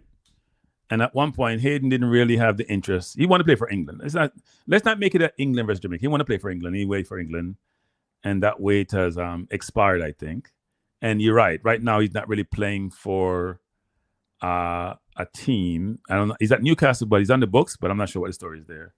So he's playing at the under-23 with the under-23. Right, but he's not playing for a team in terms of Championship or Premier League, right? Because he's not in the Newcastle plans anymore. After I heard himself and he went, they sent him to the Championship, he's not there. So he's got to find a team. But the question is he better than what we have? That's the question. No, but that's the thing, though. If we're going to go, that is where we get ourselves into problem, Kranky. When people are going to say, oh, he's better than what we have. So even if he's in a wheelchair, we'll take him over what we have. That is where we go into problems. No, I would say this. If Robert's in a wheelchair, I bet he's better than what? I may not say that. If Robert's in a wheelchair, he's productive. He's in a productive wheelchair. Maybe the other wheelchair players around him. Maybe the equipment is not a wheelchair player. But it's just like what you said, Kranky, meritocracy gone out the window. No, it's not about no. So here's a misconception here, CC, which I don't agree with, which is a player may not be for example, if Arsenal didn't pick up Sterling wouldn't be in any team. He's not good enough. He would have been sitting there with the under-23s unless they incorporate him back in the squad. So here's the question: why does a player not have a team? Is it that because he's not good enough, Or is it contractual situation? We don't know. We think Aiden is a good footballer. We watched him play for Newcastle for years, right?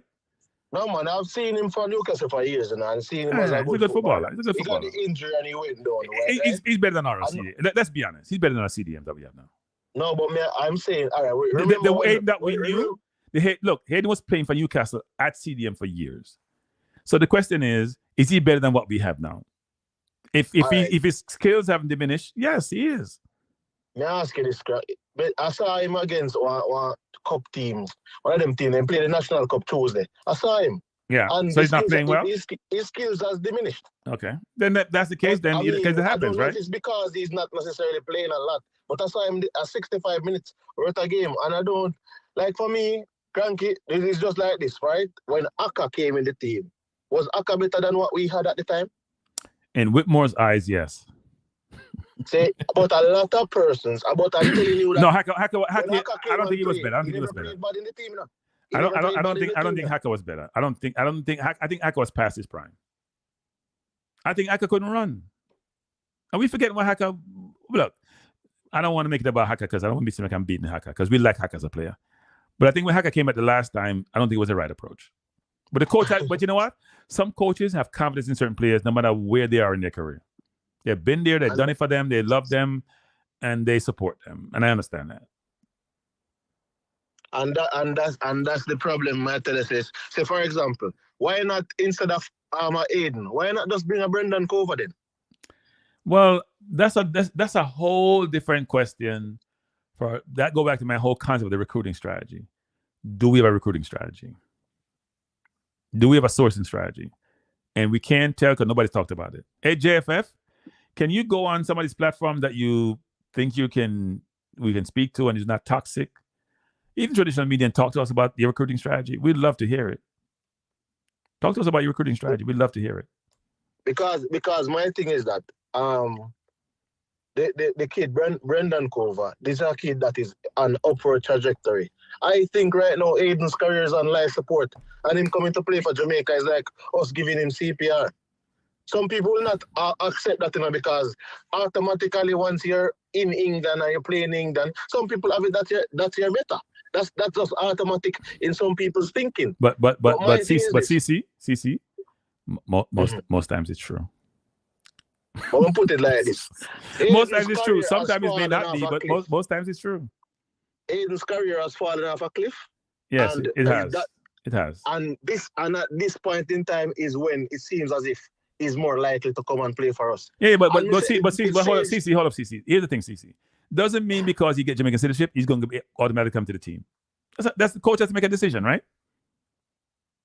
Right? Yeah, the coach has to make a decision. But I'm just saying, right? Even if he gets it, and he does, like for me, I just feel like rather than for him, you have Dujan.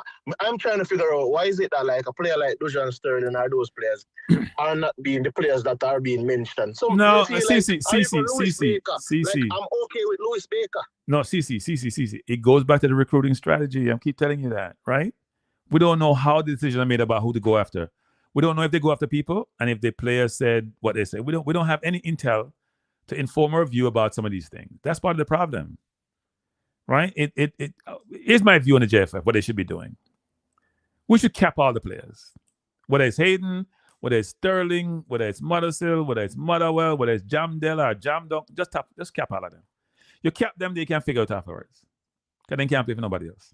And they're part of your team. That's my philosophy. Yeah, well, I guess if you say that's my philosophy. I guess that's a good thing if you say if you cap them. But I think people say sometimes they don't know the truth. But I heard Isaac Hayden spoke several times. By the way, him say the JFF got like Jamaica approached him for 2 years running. 2 years running. And at that time he was playing. But in his head, he thought he could have made England team. That's fine. But when you're going to make a statement like you're saying that until your legs can't work, that's when you won't necessarily consider playing for England or consider that you could make England's team. That says to me that when your legs stop work, that's when you're choosing the second option, which is Jamaica. So why should we need you? People, I'm going to stop CC there. So here's what CC doesn't realize. that sometimes, even with those situations, first of all, I think the player has the right. Look, CC, your coach said that. Your coach says, first of all, people, let me just repeat what the coach said. Let me play it again, CC. I'll try to find it, CC. You up on the phone. Come on. You know what the coach said? When you're under a certain age, you should play for England. That's what the coach says. There's no ambiguity. And that's the next So he's past that age, so he should be going for Jamaica. That's what the coach says. What that? You see, my problem too, I said this before, Kranky, that the coach to me, I'm not really say I'm going to be the coach or anything. When the coach is going to make a statement like that, it seems to me like the coach's heart is with England because you're an Englishman and quite possibly I know you'd be happy if England wins the World Cup. So you going and poaching the best talents from England is probably not something that you're considering. That is why you will say if a player is a young player, you're telling the player that the player should be considering playing for England. Why would it not be a case where you're trying to get that player, whether or not that player has England on his mind as well? Yeah, no, I've said that before, which is maybe he misspoke. I think he did. Well, maybe he misspoke. Let me not put. I don't know what he was thinking, but I don't think that one should make a mind up for a player. The player to make his or her mind up, right? So in that case, I know that some players who are young, not guessing, want to play for Jamaica. The question: are they good enough? That's the first question. If they're good enough, why aren't we bringing them in? Because look, if we're giving, let's be fair, people. Here's another thing, people, which I don't understand. Maybe this is the boss of you concept. Okay, so we give Dixon an opportunity, we give Reid an opportunity, right? We give Whisper an opportunity. 3 young players got potential, right? They all got potential. Why can't we give Brandon Cover an opportunity, or give Splat an opportunity if they're citizens? Why can't we do that? Why can't we get that experience we keep talking about? Right? That's the question you ask. Yeah, and that's why I'm saying the time we are wasting on Aiden and possibly even Louis Baker, we could give it to Splat and cover them. It was because none of these youngsters have even made such type of statements, and these are youngsters who are looking to come and play for Jamaica. You know what, people? You know what? We beat the wrong coach. I beat the wrong coach. Because the coach seemed to take suggestion from one of his assistants. He values his counsel and his advice perspective. So we should be talking to that other coach actually about some of his recommendations. I beat the wrong coach. I just feel like when it is for me, Kranky, if we're going to look at it like this, are we competing with England for? I mean, no, people are going to take this the wrong way, but are we competing with England for some of the best players that have dual citizenship?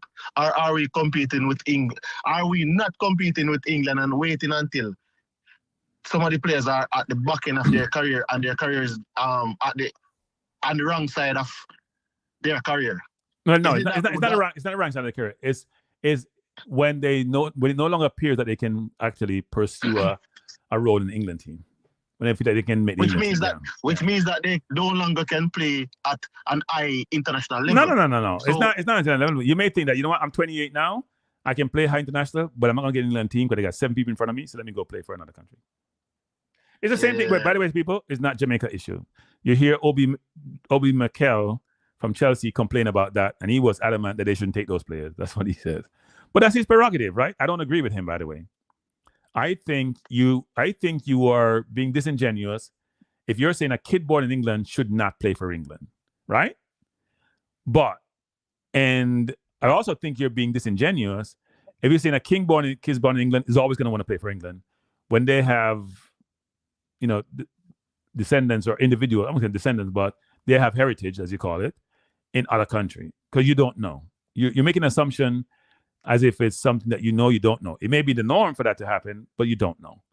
So why don't you pursue the kid first and then be told no before assuming that you're going to be told no?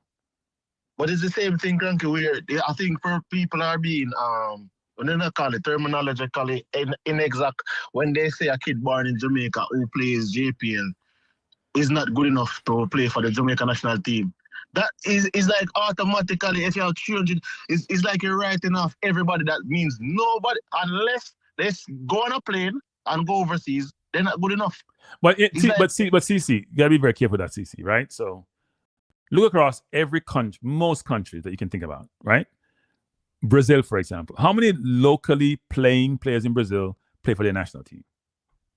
I think they have 5 in the squad the other day, or 6. Maybe that's why they're doing so poorly. But anyway. No, they no. But no, they don't have. Kranky, I mean, if you have 23 players and you have they had 18 from. one. Wait, They had one the other day. no. But I'm just saying, if you have 18, 19, 20 from overseas, even though they're locally born players, because most people don't have our situation, right? Most people don't have a whole population to choose from overseas. Most people don't have that. Most of the players they can choose from, but their players are playing overseas. It's the same concept. All right, may I show you something, Kranky? And some people might not take this. Last night, Brazil won 2-1. This is the final thing I'm going to say. Brazil won 2-1 last night. And the guy who scored the goal, Luis Enrique, scored the second goal. Right. That guy went to Real Betis, but he's now back in Brazil playing at Botafogo. So basically, some people would consider that a failure because he would have gone to a possibly better league or higher rank league, and now he's back home. This is the same guy now in the Brazil national team, scoring a goal for Brazil and winning that game, which Brazil, I think they were on a winning streak in the last 2 games. My thing about it is that there's not 23, probably there's not even 5 players in Jamaica that is good enough to be in the national team. But the argument that there's not even one, I find that argument. No, but we have a player from Jamaican national team. Isn't King in the national team? Yeah, no, King is in it, but wasn't Reid in the national team? Yes, but it's not even that is the problem now. Is when King is in it, but according to some persons view it, King is not deserving of being in it. Okay. And that's the problem. That's a problem, Kranky. Yeah, no, I hear it. King being in the team. But is that the fans? No, but is that the fans? Is that the coach? The fans. No. You missed my point though. Is the issue the fans, the coach, the media, or the players, or the coaching? Right? If you're saying there's no player good enough to play in the national team based on how it's currently constituted and what's happening, isn't that the coaching, or isn't it about the situation of football on the ground in Jamaica versus the fans just being hyperly critical? Overly critical, I should say.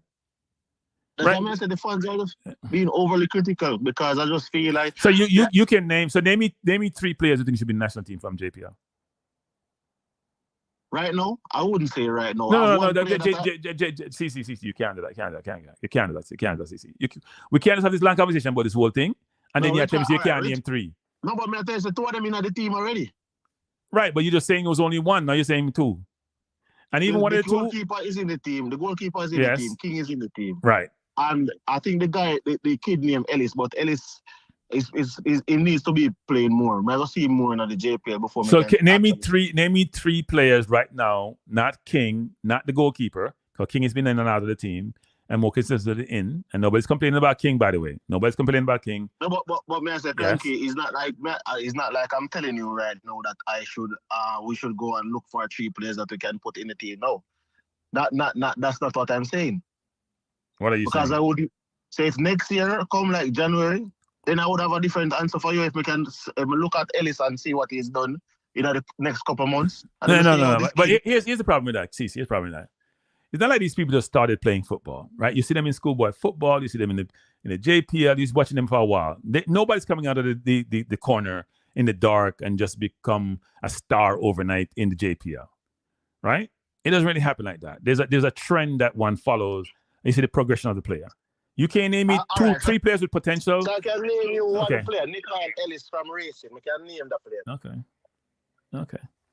So I don't know the player, but how you spell his name? I'm gonna write it down. Nicaragua Ellis, Nikyleellis.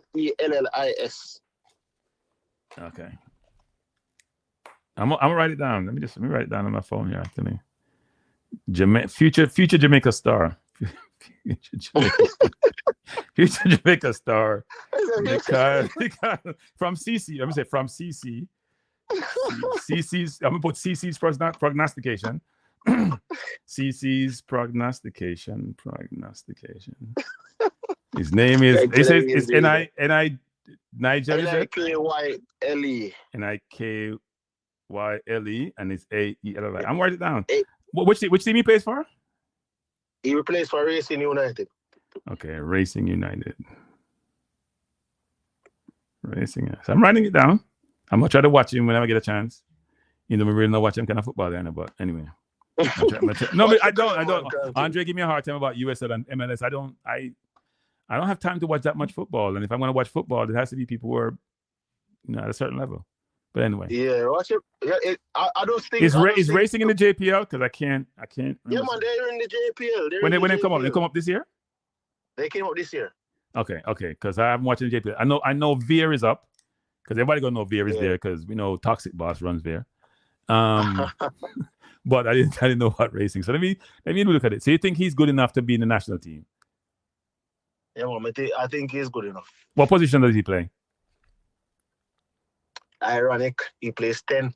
What is? CDM. No, not CDM. CAM. Cam. CAM. Yeah, Cam. Okay. I write it down. Does he have highlights on YouTube? Because that's how nowadays the coach say, man. But I mean, that's how we value players for YouTube. I think the one thing I can say with the coach still, I can see that there is trying to implement some form of style of play. I think last night was not the most fluid of games, and I think we have to try and control those type of games better than what we have. I think when it comes down to the game in Honduras, then we shall see how far the team has progressed. But I don't know why I didn't play Dixon last night and played Narwan Campbell. But I mean, yeah, actually, see that's a good point. I found a little bit. Well, Campbell did set up the first goal the previous game against Honduras, right? He did set up the first goal. That's not debatable. He set up the first goal. He was the one that put the ball between the man's leg and then cross and we got 2 own goals in 2 games, Because last night was an own goal. Well, people, let me just say this, people, because I overanalyze things sometimes. We're not scoring well from open play. So let's go back to the last couple of games, right? We did score a penalty against Honduras, and we had 1 goal from open play, right? Last night, we had 1, which was an own goal, and 1, which to me was a set piece. We're not creating goals from open play where, we break the defense down and score. And we're not pressuring the keepers from open play as much as we should, given how many saves Blake is making. And I don't think people already think about that. Blake's making a lot of saves. And luckily, we have a brilliant goalkeeper. But we're not, the opposition's goalkeeper is not coming under the same pressure like our goalkeeper is. That can't be good. I think that's why I don't know if the coach has tempered Magee into how he plays. But I think them long range shots that Nicaragua was taking. Yeah. The only player I saw to take those shots, I see him take it in clubs, is Magee. I think he has that where he likes to look up 1 touch or 2 touch of the ball, look up where the keeper is and take a shot. But we don't necessarily see it a lot from the players. I'm not sure if it is the coach is the instructions to not attempt plays from outside of the box like that, because you know that in today's football, Kranky, you realize that the probability of scoring, the play that they make is based on the probability of you scoring. Yeah. Shots outside the box have a lower opportunity of scoring from shots outside the box, as opposed to shots closer to the goal. So you realize a lot of teams tend to do plays to get closer to the goal before they take a shot. So it's not like in the past when you used to see a lot of spectacular attempts outside of the area. If you notice, over the years, those attempts have gone down. But I think that's something Jamaica needs to work on. We need to be working the keeper. So Flavor Max, I hate to tell you, Flavor Max says, own goals were a result of us breaking down the team, though. But we didn't score it. The other team, opposition scored it. And last night's goal was a foul. Let's get it clear, people. The man just fall over by himself. He got fouled. I remember when Gabriel got fouled by Joy Linton against Newcastle and they didn't call it. It's a foul. I don't know how the referee don't call that back. Maybe he didn't see it well. But Gray pushed him in the back. If you have your hands extended, All right, CC, another call coming. Let the call, CC. CC, let the call. All right, thanks. Good afternoon. Welcome to Kranky Live. Who am I speaking to? Yes, sir. Good afternoon. Good afternoon. You still haven't identified yourself yet? Yeah. They call me Philo, man. Back in Philo? Philo. Philo. Philo. Oh, Philo. Or Thilo. Yeah. Okay, Thilo. Yeah, I said Thilo. Yeah, so I have 3 pointers to you, You have based on 3 points you want to make. Let's hear them. Yes. So, number one, heritage player, right? So, you talk about. No. I call them naturalized citizens. All right, same thing. And so, NC. Like the heritage thing. Yes. Yeah. But go ahead. So, players, they get selected, but my concern is some of these players that we're going after, some of them who showing their willingness, I'm not sure that they're from a hearted, rooted, cultural Jamaican standpoint that they want to play for the country for that reason. I think it's more for profile. I think it's more for the World Cup standing which we are going after. Right. And so as they do their recruiting, I know the JFF have recruiters all over the world. As they go, part of it is the integration. Are you rooted towards the culture and the purpose of the football that Jamaica really want to play? So part of your skill set that you're bringing is not just to build on your profile, but to continue to build on the football and culture of Jamaica. So I have a question for you. This is going to sound like a weird question, people. I have a question for you. Why would, if they're producing at a certain level, why would you care? No, it's important because if you're just coming to build your profile, we're not getting the art of your performance because but you're contradicting yourself though. You're contradicting yourself. No. Let's just say if a player, let's say the Leicester City player, I think he decided to go to England instead of Jamaica. Let's say we didn't get it, and he started playing for Jamaica. I don't think we would be getting his best because his first preference, his ideal choice was to play for England. No problem with that. Right. I totally get it. But the fact of the matter are I believe most of them are, but are we getting all these players who are completely committed to integrate? So I have a question for you. When you're done, I have a question for you. The purpose of playing for the country. I have a question for you. Mm-hmm. I have a question for you. So I'm gonna use a very poor analogy, people. So forgive me. So if you see two girls, right? Poor analogy, people. Just forgive me. Gorgeous. One is just more gorgeous than the other one. But the one who is extremely gorgeous, you were going to be committed to, didn't want you. So you're going to date the other girl. You won't give the same effort that you give for the other one? Or are you going to say, you know what? Because she's going to be good to you. It's going to be enhance your profile, enhance your situation. You wouldn't give her the same level of commitment. No, you wouldn't. You want to say, you know what? I missed the other girl, so therefore I can't commit to you because I missed the other girl. Is that what we're going to do? I think it's the same thought. It's the same thing. You wouldn't give her all your effort because you can't get the other one no more. No, she gone. No, you have to pursue a different one. The fact that I couldn't get the one that I really want, am I going to give my all and all? It may take some time. You know what? Hey, let me tell you something. That's probably most people, you know. So you say most people are not committed to those they're with because they're probably most people. Do most people always get the person that they definitely want, or there's always somebody else who get that person?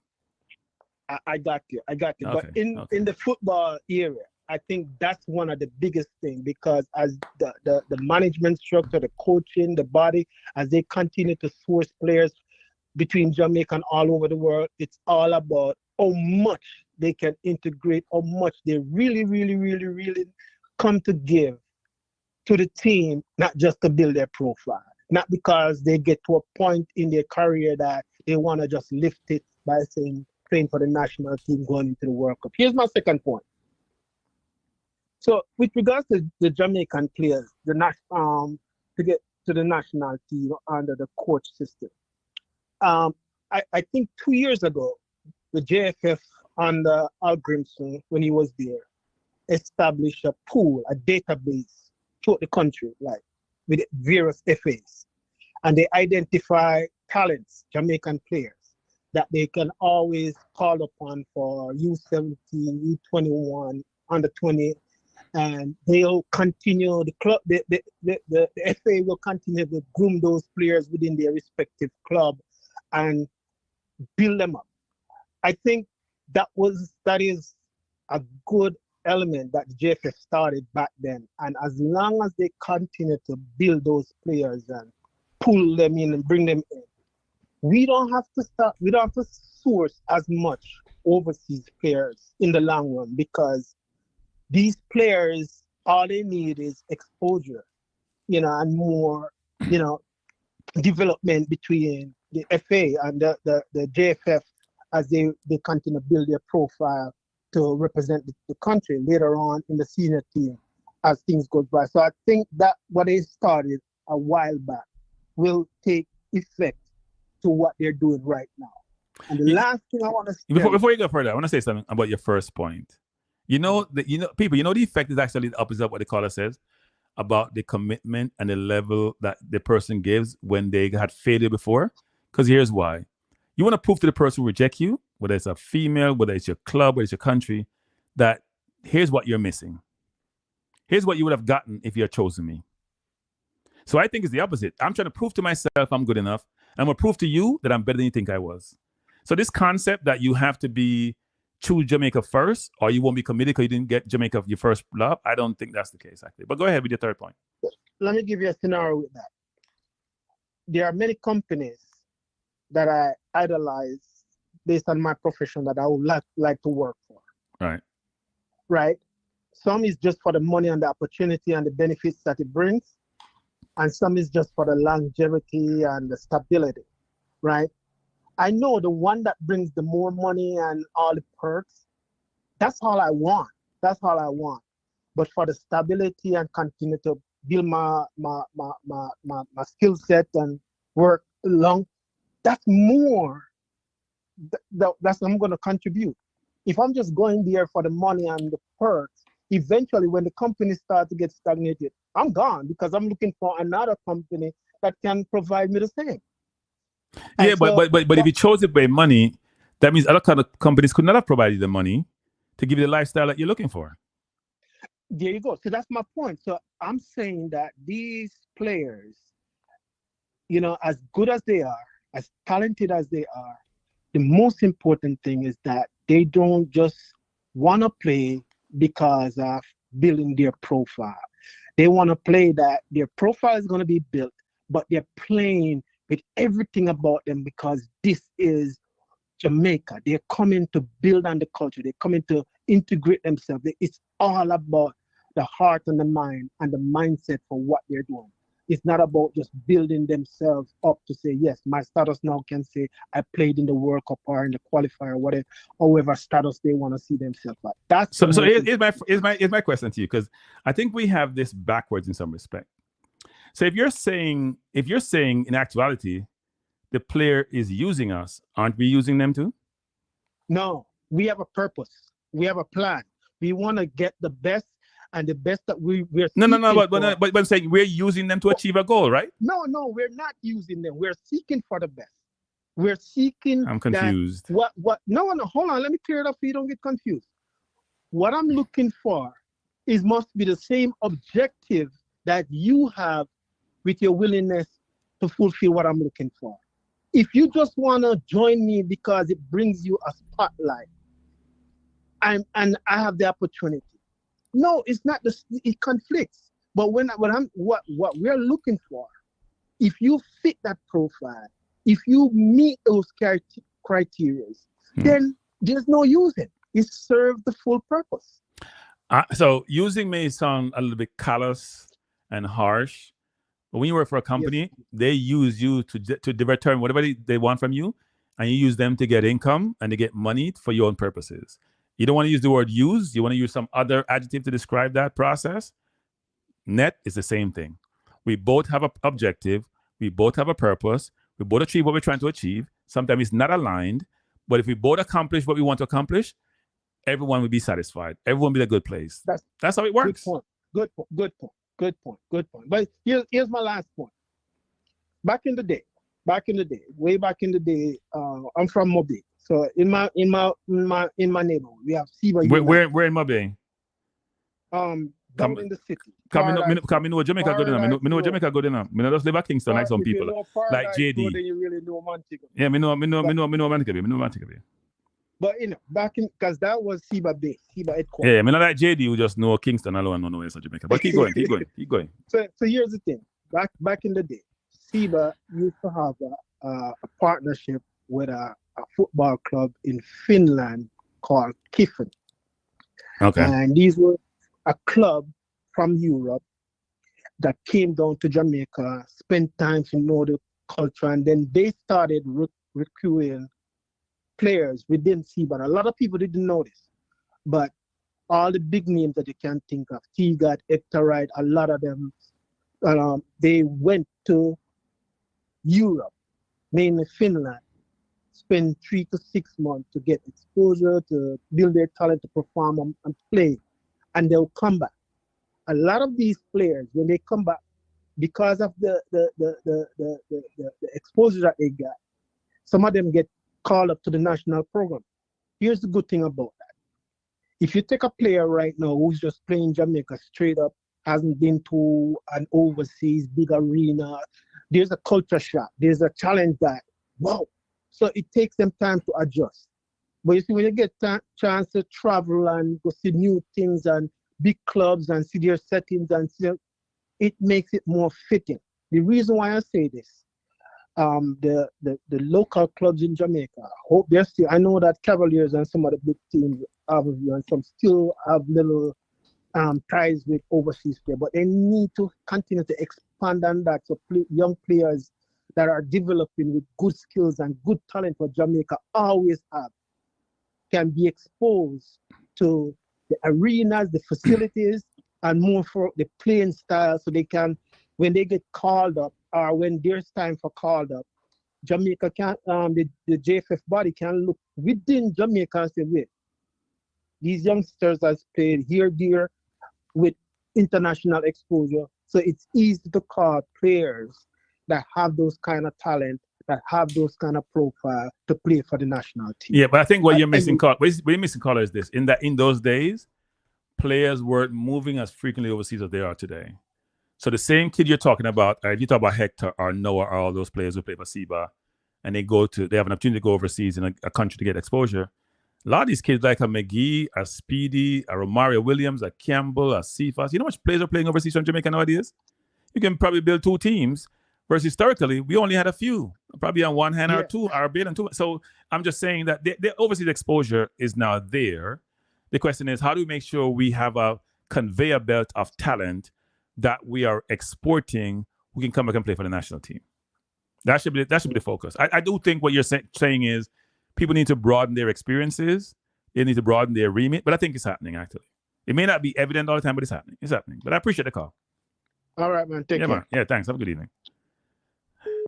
All right, people. All right, hey, people. Let me just say this to people, because me or someone that was saying, man, I speaky spokey like me. I got accused of being speaky spokey by the toxic boss. You know, so we now forget people, right? I mean, word it like an elephant. And I wasn't trying to speaky spokey people. I just talk different sometimes. I talk based on the situation I'm in. We talk accordingly, right? We can talk part like everybody else, and we can try to speak English like everybody else. So I think sometimes some people are speaky spokey. Just it may not sound genuine sometimes, try to evolve, but not necessarily must speak spokey. Because I can tell you, when you go work sometime, when I used to work, nobody not talk patois, See, I talk patois 16 hours a day, and if you live by yourself, you may talk patois 24/7, unless you're on the phone with your friend them. Right? So I don't know if it's people about speaking spokey. Them talk a little bit different from how you want to hear. Don't for them think that. Because the man tell me some speaking spokey. I mean, they try speaking spokey to people. When they talk naturally, and the man I say, boy, man, diss me. So I not stop dissing for the rest of my life. I have a program. Because I have my own program. I diss him. Toxic boss. I didn't toxic too. Toxic, post-toxic man of Jamaica. I mean, Marvika talk about him loving him involved. And I think, yeah, I'm going to tox up the thing. I was like, Rudolph a hard time. Only me figure Rudolph a hard time. Good afternoon. Rotted. Hey, people, wait, before you answer. No, answer. It's a long number of people. 1, 2, 3, 4, 5, 6, 7, 8, 9, 10, 11, 12, 13, 14, 15, 16, about 18 numbers. How this? I must Europe call this. I can't. I know Jamaica 876. Good afternoon, Mr. Kranky. Oh, good afternoon. Who am I speaking to, please? Good afternoon. You're speaking to JD, a.k.a. Billy Diamond, a.k.a. Surinamese. All right? Yes, I'm here. You know, I'm calling the Big Bad Show, which is the Kranky live program. Man, I'm from Mars. Yes, I'm here to give my thoughts because I was listening and I wanted to say a few things, you know. Okay. Yes. Wait. First time you come on program. Hey, you're bad man. You're bad man. You're bad man. Why you find ways to always wait. I first time you come in. Back up. I first time you come on program. Kranky, you're operating like you're Drake. You're not answering me. No. Stop. Do like that. Call and skip what me say. The first time you come on program.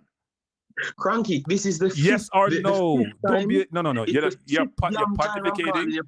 Is that the first time you come on program? Yes or no? Kranky, it's the fifth time. It's the fifth time I'm calling your program. So I get seen now. You're just making up stories because you're looking for features like Drake. All right. Fine. I look views. I'm making it excited. I look views. Go on. Views. Somebody said the other day about me. I look views. Me say wait a minute on YouTube for. Me I look like some views. Me wouldn't have on YouTube. Go on anyway. Say a thing. Oh my God. So people, thanks for having me on the Big Bad Kranky Show. Yes, I'm about to go to Suriname soon to do my video. Wait. Can we invite you Suriname? Yeah, ambassador. Yeah, Suriname ambassador now. No. I'm about to do the game. No, Suriname has a good game against Costa Rica. It's going to be a good game. So I'm going to be doing it. But anyways. When is this? This is going to be 12 o'clock my time, so around 6 o'clock Eastern time, 5 o'clock Jamaica time. What day? Today. You're going to Suriname today, or you're going to do it remotely? No, I am not going to Suriname. Oh, you're doing the game. The live game. By the way, people, yes, but go ahead. By the way, people, subscribe to IMAX and Football Max and Wii Max and Jax Max. All the Maxes on YouTube is one person, one out of them. It's a conglomerate. It's a holding company. So submit to the Football Max and the IMAX. All right, go ahead. Yes, but people, I did work, and not work for Suriname, but me doing my analytics work. I did run with them. Like I went to matches, saw players, do other things for myself. You know, just like what I've done to Jamaica. But so it's not about any Suriname. I just like the conversation that you're having, and I was saying a few things in the chat because I never really liked the direction that the caller went with just a while ago, talking about players using Jamaica. I'm just saying that football is too big today for any one country. Players can really use, especially when they are established players. And every player that we are linking with are established players in England, one of the most dominant money place in England. Because Hutchinson, those young kids are players that's making 20,000, close to 17 years old. That is madness. You can't look at those players with those type of fame and saying that they truly want to use Jamaica. I don't believe it. I think what we need to do is really upgrade our way of thinking, because remember, we are born in Jamaica. At least me, I was born in Jamaica. Speak for yourself, please. I know. I'm a heritage. I'm a heritage. Yes, I know that you're born. I know that you're born in England. But for me, I was born in Jamaica. I was born in Jamaica, and I grew up in all the ghettos in Jamaica. You didn't grow up in all the ghettos. You didn't grow up in all the ghettos. You see it? No. You didn't grow up in all the ghettos. I said all the ghettos in Jamaica. No, you didn't. No, you didn't. Grew up a jungle. No. I'm gonna stop it. People. I'm gonna call it people. I'm calling out JD. JD. You're wrong. Listen to me. Listen. You're wrong. Kranky, relax yourself. All right, Kranky. Not all the ghettos Let's in spend Jamaica. Let's spend that money. Kranky, let me phrase it better, Kranky. Okay, thank you. I grew up in all the ghettos in Kingston, every damn one. Okay. Let me explain why I grew up in all the ghettos in Kingston. I was born and grew up in jungle. Then I moved to Walton Park Road after.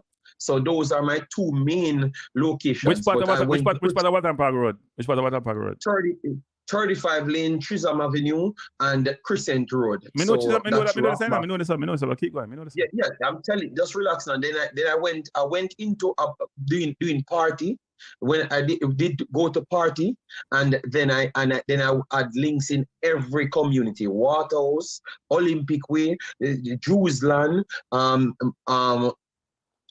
where Sterling live, Marvally. I was at Marvally, Duane Park, everywhere, because I had to go to those places to have parties. Maxfield, everywhere. So I can tell you that. You're just a Tivoli, you know. Yeah, no, but I played football on Dodo's team, on Dodo's literal team. Okay. So people know that on the channel. I played football. Yeah, everybody for the tells you look like Ghana Dodo's League. son. Everybody tells you look like Dodo's son. No, no. I'm just telling you that I did all of those things. Those are Okay. those are factual evidence. So Okay. I played football for Grassyard in the league, in Dodo's league as well, and I played Antivali team in the league as well down there. So I played. I went for every community, man. So all I'm trying to say is I kind of know our culture. And I think we have to improve. We have to be more empathetic going forward, you know, and realize that we don't know everything, and always go to the conversation as if like, let me teach you about my ways and learn about these people ways as well, and then we can come in the middle and kind of work on other way, on a solution, rather than telling people that if you want to play for Jamaica, you need to come here so because you try use Jamaica. You understand me? Those things are not true. Sometimes they are just different cultures, so they don't know yours, and you don't know theirs as well, and you're not interested to know them. You just want to come and bully people into, yo, you have to do this or else you're not a real Jamaican, or you have to do this else you can't play for Jamaica. No, that's not the way you approach things. You have to understand their culture and just listen. Don't just talk, listen. I heard some of these guys talking, and they don't listen for 1 minute to understand nobody else. You get me? And that is the sole problem. I've listened to some of these guys. I can relate to them because I'm in a foreign country, different from Jamaica, and I can explain to them what Jamaica is. And when I do that, Kranky, you would be surprised how different they act, because they know about what Jamaica is now, because I'm giving them the information how these people thinks. You understand me? But they did not know. So I think we need to meet them at halfway and stop this egotistic thing about people want to use. I don't think any footballer want to come to Jamaica to use them. Every footballer playing between the Championship and the Premier League are set for pretty much life. They don't need Jamaica. They are only playing for Jamaica because of their parents, grandparents' wishes. And also they want to give back something on top of their grandparents. That means they want Jamaica to be in a better place. That is literally helping the country. That is nothing that they want. Because even what you are claiming that they want is to help you. We need to look at life a little bit different, man. You understand me, Kranky? That's Here's what what I said about that, which is, as I said to the caller, which is, I think if you want to use the term use, which is a little bit harsh, right? Everybody expect there's a cost benefit to life, right? I give you something, you give me back something. So if I come and play for you, I got to get something out of it. Else why am I coming to play? It may be that I come because, as you said, because of historical connection, or I come because, you know what, I want to play international football and it's going to be good for me and it's good for my career. Or, you know what, it's the last thing I want to do because when I finish, I want to say I play international football. But I think what people are missing in this whole equation is you're questioning the person's commitment and effort based on what you deem to be their rationale for playing. Because when you go work for a company, for example, say you go work for Microsoft, doesn't mean you like Microsoft or even like anybody company. They're giving you a paycheck. You're going to give them a good day's work for the paycheck they're giving you. So you're both benefiting. Yes. They're getting your contribution. You get money from them to satisfy your life's needs, right? So we have this misconception that everybody has to have the same objective and reason as to why they're doing something. No. Say Aiden Isaac, for example. You may say, you know what? And we're pursuing some of these players. And this is what's kind of funny about this, right? Even when the players may say no, we still pursue them. Eventually they say yes, and then we complain. Say, you know what? See, you never want to come before. I know you want him come, and for go away. Yeah, versus thinking that the kid, they didn't say. That's a good example. Yeah, they may say, you know what? Okay, you pursued me long enough. You know what? I'm at this point in my life, I'll do it. And you can say, you know what? You know, it's too late. I already have somebody's seat. Or you can say, you know what? I still need you. Everybody got choices to make. You make your choice. Yeah. Yes, I think, and going forward, man, if we reason out something, we should not just over-reason it out just to make it not make sense. And like CC just want to reason out things to the point that I think he can't physically find more words. You understand me? No, here's what I think happened, and this is not about CC. I think what's very obvious in this space is that where you live informs some of your thinking, right? I'll give you an example. Say if you're in Jamaica and you see these kids playing football they're playing from junior high to high, and then junior high, primary school to high school to JPL, you have a connection with them, right? And you're gonna be more inclined to wanna engage with them and their success. You feel part of their success versus somebody who may come in, they may have been born overseas, you don't really know them, you appreciate them, but that connectivity is not necessarily there. Think about being families and friends who you're close to versus somebody you're not close to. They're not your friend and family, but you know them. You see them in the media all the time. You go watch them play. They're part of your community. There's a much more of an engagement and a much more of a connection there and a linkage there. They have somebody that, you know what, you've heard about, but out of sight, out of mind.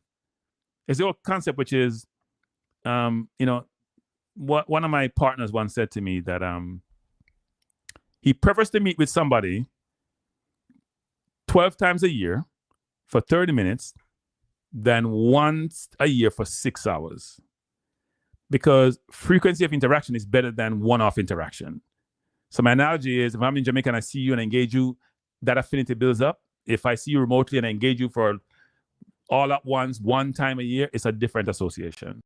So I can understand how people in Jamaica feel. And what we try to do also, which YouTubers do have that responsibility, we have to bring the conversation together, work through the conversation, and get to a good place.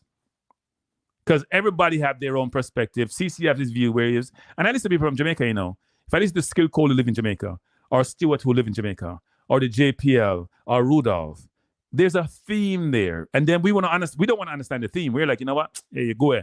Not too xenophobic. And I say that sometimes. No, I'm saying that sometimes, but no, the point I'm making is this. Like, doesn't mean I don't agree with their thought process, but doesn't mean I don't understand their thought process. I don't agree with it, doesn't mean I don't understand it. But Kranky, that's why I spoke. Remember, Kranky, I just don't talk. So you'll have confused individuals like this dude named Flavor Max, which is just telling a bunch of lie on me because I confronted him and bruised his ego in life. You understand me? So they can they can mislead people down a drain and never will understand. I will never, I'm not that egotistic. I spoke with people and I agree with them. I try to understand where they're coming from. But we have to figure out life is, what are we trying to base our conversation on? If our conversation is, Kranky, we want to qualify for World Cup. We want to have a pool of players. How can we achieve that said pool of players? That's the first conversation, Kranky. Yeah. But JD, here is JD. People, let me just say this, people. The players could say, you know what, JPF just want to use me to go World Cup and get the money so they can invest at Jamaica. I mean, I get none of it. I only get medical bonus and me gone. Then I get all the most of the money, invest in Jamaica football. How does that help me? Because you know what? I don't need money. Right? So this concept of using, which it seems to be a one-sided confirmation, which is use we versus, you know what? It's a mutual using society. Yeah, but Kranky, it's not. I don't even want to focus on using, Kranky. I'm just saying, if we're saying we want a pool of players, yes, we should not. We should say, oh, can we achieve that pool of players? Yes, it should not be about we need 20 from here, so 30 from here, so because we have to dilute it and then get the best balance. No, it should be who the coach fits in his system. So if it's Magee that can work in his system, Magee gets his place because he gains it on merit. Yes. Not because, a foreman come from the ghetto. Me not see nowhere else in the world works so Kranky, me tell you the truth. Yeah, but JD, here's what you're missing. Here's what's missing. Some people in Jamaica don't believe you who born in Jamaica but in diaspora is a real Jamaican, much less somebody born outside the country. There are degrees, there's a hierarchy, like almost like Israel we live, where Israeli Jews are the first citizenship, and then you have Arabs and other people come down the ladder, and they have different hierarchy. The construct I see, the hierarchy I see is, if you're in Jamaica, you live in Jamaica, born in Jamaica, you're a real Jamaican. If you're born in Jamaica, live overseas, you're not a real Jamaican. And worse, if you're born overseas and have Jamaican citizenship, you're further down the totem pole. That's the structure. So it's disappointing because it's very divisive. And the question is, what can we do to change that perspective and make it more aligned to what it should be, which is we all have the same objective at the end of the day when it comes to the football. We all just want to win, not just get to the World Cup. We just want to win every single game and want the best team to win every single game. And we want to, because you know what? We feel happy when that happens. All right, look at last night. I was on my program, and surprisingly, from lately, my program, I have become the more what do we call it? The more understandable one, because I had to be telling people that an ugly win is better than a pretty loss, because nobody was happy after yesterday. And I said, boy, the real thing is, I think it's the way we approach life. Because if you had looked at it to say that Jamaica is not a big team, we have gotten some players and we are trying to improve as a team to staple ourselves in the top 6. So if you had looked at it that way, and Kranky, you see, when we get the victory, even if we don't perform well in achieving the victory, we would have looked at it different. But everything starts from your approach. If your approach is, we are big deal and this and that, you know what start happening, Kranky? Your expectations start to rise so high. So now you start say, he may pass the ball 50 times over there, so because you expect him to pass the ball 50 times over there. So, but if you said it's a team coming together, right, you can accept that they are not going to get certain passes. And that's why I confronted them yesterday and say, see, the difference why I've come to certain conclusion easier and accept it easier than a lot of you guys is because of your ego, because you want to brag on the streets that Jamaica is a big team, whilst I just believe that Jamaica is a building team. So I can accept a team not passing the ball properly, but you can't, because your first action is how you view the thing, and you are viewing the thing as Jamaica is a big team and Jamaica should be beating Mexico or beating USA. So when we are struggling against Nicaragua, you can't accept it because it starts bruising your ego. Okay, so here's the issue, JD, which people don't want to talk about. Mm-hmm. Here's a real problem. So people in Jamaica will tell you, look, if we didn't have whether true or not, if we didn't have UK players, we couldn't compete the Nicaraguas of the world, Honduras of the world. We may struggle against the US. We expected, this is reality. When we expected we get the UK players, we're just going to dominate the region. That doesn't happen. So why difference? It doesn't make a difference. That's the logic you're getting, right? So what's your counter argument to that? So you're saying that if we have you said if we have the English players, if we never had the English players, we would have struggled even more against Nicaragua. That is true. But you're saying because we have them now, we should just automatically make the jump to USA? Yeah, but that's the view, which is, okay, here's what people are struggling with. Which I can understand struggling. But listen to this. Yesterday, I looked at the market value of the Nicaraguan team and the market value of Jamaica team. You know, pin-up market value is probably as much as the entire Nicaraguan starting 11. I know that. But that's the point, though. If we're equating market value, think about it, JD. If I'm equating your capabilities based on your market value, I'm saying we should just be blowing this team away. But Kranky, I just watched Libya versus Nigeria. Right. Nigeria valued 500 million, and Libya value 1 million. So that is wider than Jamaica versus Nicaragua. And you know that a 1-0 in a struggling game, Nigeria won it.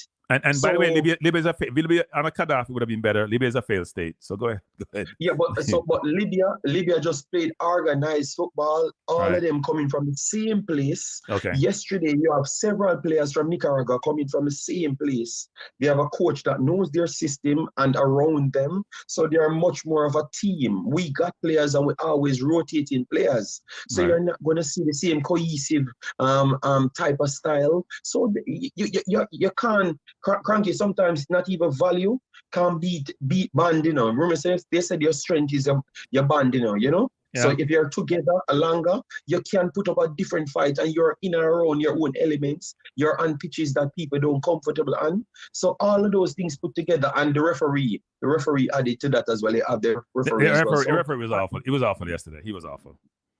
He was bad. He was bad.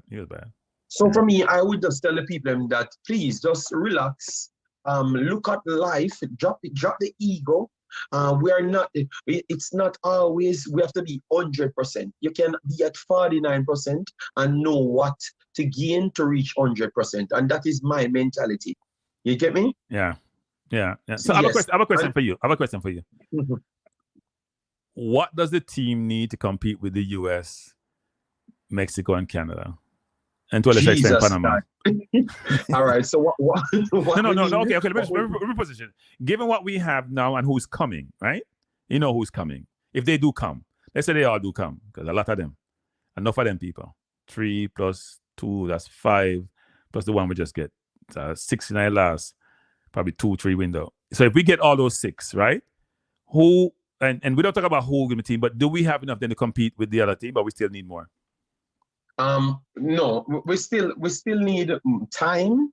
We still need players. That is not the way out to go, Kranky. The amount of players USA have, the amount of players Mexico have, they can just pick out of 17 left backs, 17 right backs. Yeah. So we know we have to pick smart, because we don't have the 17 left backs and the 17 right backs. So we have to make sure we find the right coach, keep a coach for a long while, so he can actually analyze what his system need as a right back. Because remember, you can have right back that are just pacey right backs that does not use technical side to play.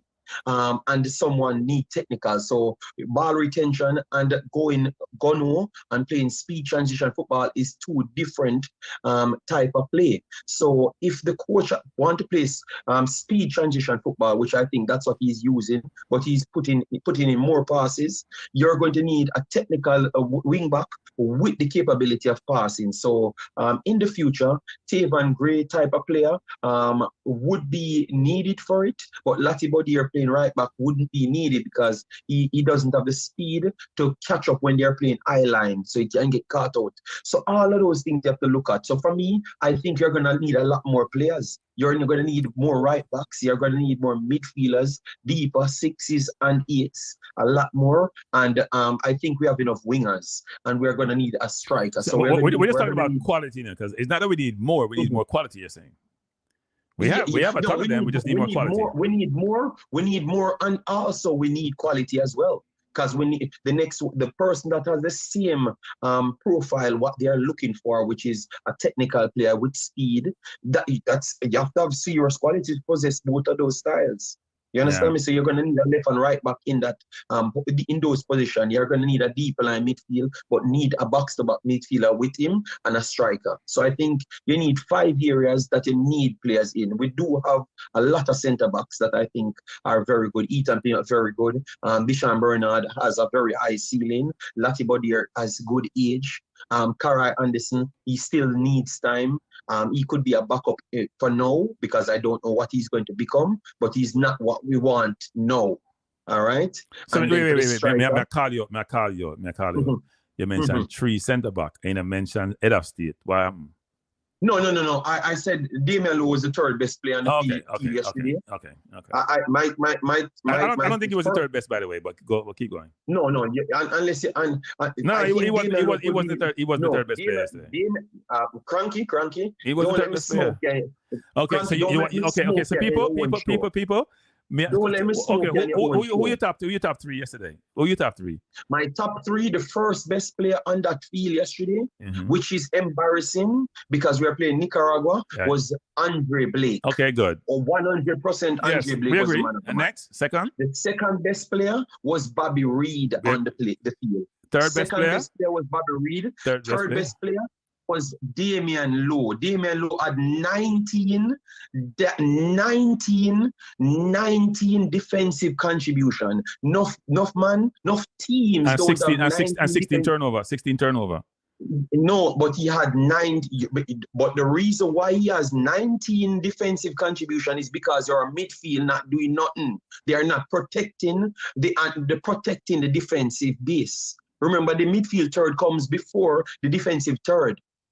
You get me? No, but he had look. He defensively, he had let me go through stats, people. He had some good stats, and he had some good stats. He had some bad stats. He made 2 errors in the game, Kranky, and those 2 errors came late. And it's because of extreme pressure of the defensive coverage in midfield not doing anything. I know that I'm beat. I'm get beaten about him. So make it 2 him have 1 block shot. He had 4 interceptions. He had 6 tackles. He had 8 clearances. Don't mix up. Wait, tell you what the stats say. May I read the stats from here? He had 8 clearances. I said it first. I said 8 clearances first. I said 8 first. Because you not hear me. Just want to jump on me. Now listen. He had 8 clearances. Let me go back to the top. He played 90 minutes. Let me go back to the top, people. I read them out. 8 clearances. That's a lot. That's a lot. That's a regular stats. Yes. He had 1 block shot. He had 4 interceptions. He had 6 total tackles. He had 2 dribble pass. That was the biggest problem. That was the errors that he made. Yes. He had 15. He won 7 out of 15 ground duels, which less than 50%, you know. But keep going. But look at the other players, them. Wait a minute. One of 3 aerial duels. He lost possession 16 times, which I think was the most in the team. Yes. That's a lot. Yes, that is true. That is true. And his pass accuracy, his pass accuracy was 62%, which is one of the worst in the team too. That was poor as well. But those are all long balls. Those are all long balls. But I keep telling him to stop playing the ball long because he's 1 of 9. Yeah, but Kranky, no midfielder and the way you go pass it, go in a year. Give back to Blake and recycle the ball. So in the scene, keep back one to Blake and Blake almost. No. Hey, JD. A bad pass he make pass the ball from Blake left foot and to the goal. At least pace outside the goal. Don't play the ball to your goal. Yes. Me not blame Blake for that. Me not blame Blake for nothing. I'm going to blame Blake for Nicaragua for blame Blake for stop and shot them. Go ahead. Kranky, you start follow the people with the narrative, Kranky. The guy was good yesterday. No. I'm saying I don't think he was the 3rd best player. I don't. No, I think the 3rd best player. No, you know what? The stats actually is proving some of your points, to be honest.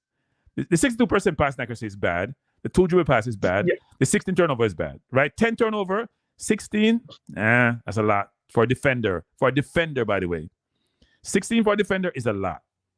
But 8 clearances and 4 interceptions is a lot.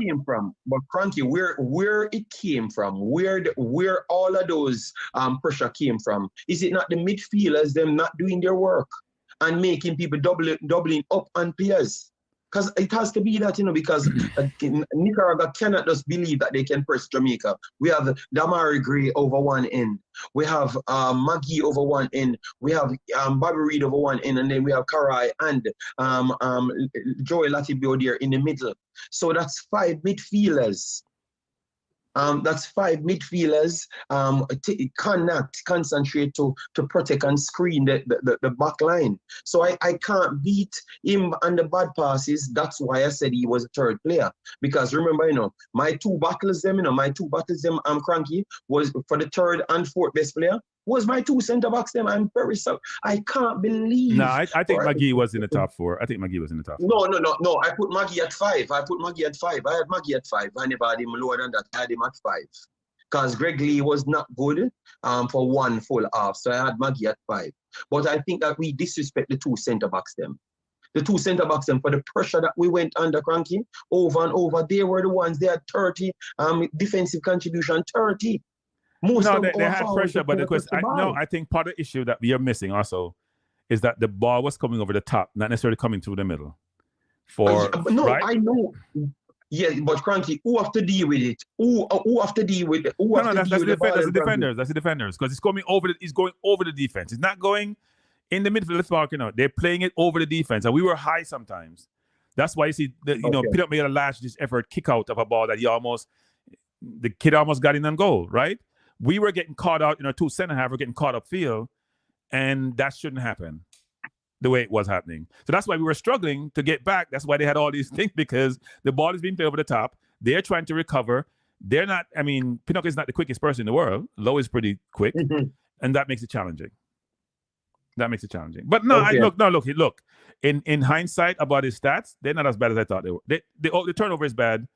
The dribble pass is bad, but they're not. But you can see his defense was there. He had to do a lot of defensive work. Man. I think we need to rewatch the games a second time, not just sell propaganda. Yeah, but you know what happened with Jay Descue people. So I'll give you an example where Lowe gets in trouble. And when the ball he was shielding that he lost, and then he won it back. You remember that ball? He just played off or throw in. Yes. Those things killing in people's eyes. Like you're in your penalty box. Most people just get rid of it and start over. You wanna play safe. You're taking more risk than playing safe. You don't want to turn the ball over. Kick it off or throw in and start over. Yes, but I can't believe that you teach me last week about law. You say, sometimes he will do some good things and then him does no. People, don't get it wrong, people. I'm a low fan. Okay, Don't get it wrong. But with me though, I criticize the players I like sometimes too. I criticize them. If they don't do the right thing, I criticize them. The misconception people think is because you like a player, you can't say anything bad about them or deem to be bad. No, I'm gonna criticize you. If you're not doing the right thing, I'm gonna criticize you. Yeah, I'm an equal opportunist when it comes to that. Yes, I see a chat kind of twisting like because you have Magee at the top. You said Magee shines. So no. The reason why I put Magee shines is this. Go ahead. Me put him at fifth, Kranky. No, it wasn't fifth. He wasn't fifth. I didn't put Blake as one. I didn't put Blake shine because Blake always shines. So Kranky, how can that be Kranky? So because you hear your statement, true Blake good. You know, but I put him in a race. But people, here's the thing. This is JD. Let me teach you about thumbnails. Let me teach you about thumbnails, Jay-Z, because you don't know anything about thumbnails. Let me teach you about thumbnails. Yeah, because I don't really care about thumbnails. Me don't talk the truth. No. But is it true? No. Here's the thing. So there was a lot of ambivalence about Magee being in the team, even starting. Right? I said he would start. I bet people he would not start. So now that he played really well, and that's what we're looking for. He's the story. It's not Blake. It's not Lowe. They're regulars. He's the story because he played well and we're missing a creative player. So he has to get the shine. He has to get the flowers. No, but look here. Max City said Magee was not horrible to place him fifth. Good God. So hold on there. Let me.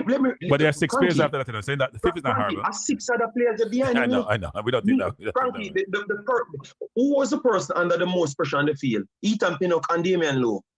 Maybe Blake. Maybe Blake because he's making the stops. No, Blake is the first. Blake is the first. We right off Blake. So first position is gone. Right. First position is gone. Bobby Reid had the big chances. Them him create the big chances. Them Magee create the key passes. Them. So that's two different things. Let me teach you, Max City, let me teach you about football now. This is not no Jamaican conversation. So if the man who create the big pass, if he never create the big pass, the key pass wouldn't matter. So how can you drop Bobby Reid below Magee when he was doing more than Magee? So Bobby Reid take his second spot by he merits his second spot. So 2 spots gone. And then I put the defender them in your same words, everybody words, Kranky. This is what I can't understand. How can a statement don't match your argument? Because listen to this now, Kranky. Them statement is Jamaica never play good and we defend for life. But everybody when me a pick, them a cuss. So here's what's interesting actually. You can know we're under pressure. You know you're under pressure. I'm gonna show you why you know you're under pressure, people. Let me show you know you're under pressure. Everybody, people in the defense and the goalkeeper got over 7. Right? That means you're under pressure, but you're coping with the pressure. Because you know your midfield got less than 7, and your left wing got less than 7. In fact, 4 people here. Tyreek got 7, but Bobby got 7, but K-Roy, Lati, and Demari got 6+. High 6s. So every forward player have less than, aside from Bobby Reid, has less than the defenders. Well, less than defenders. Yeah. Everybody apart from Bobby Reid had less than defenders. Yes. So every mathematics and who get the man of the match? You know who get the man of the match, Kranky?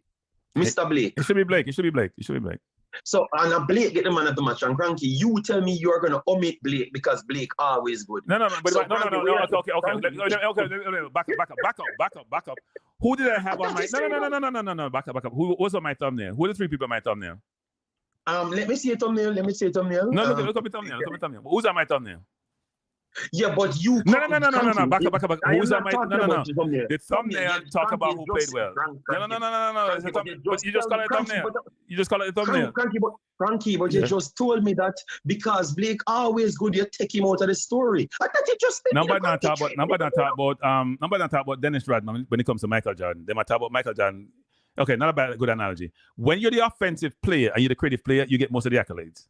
That's how it works in life, in general. But Kranky, but you can't make a fan base a beat me. You can't No, make a but fan I'm base just that saying, beat me with I had Blake, I had Bobby Reid, and I didn't even have Magee's picture on there because I couldn't find a good one. So let's make up one.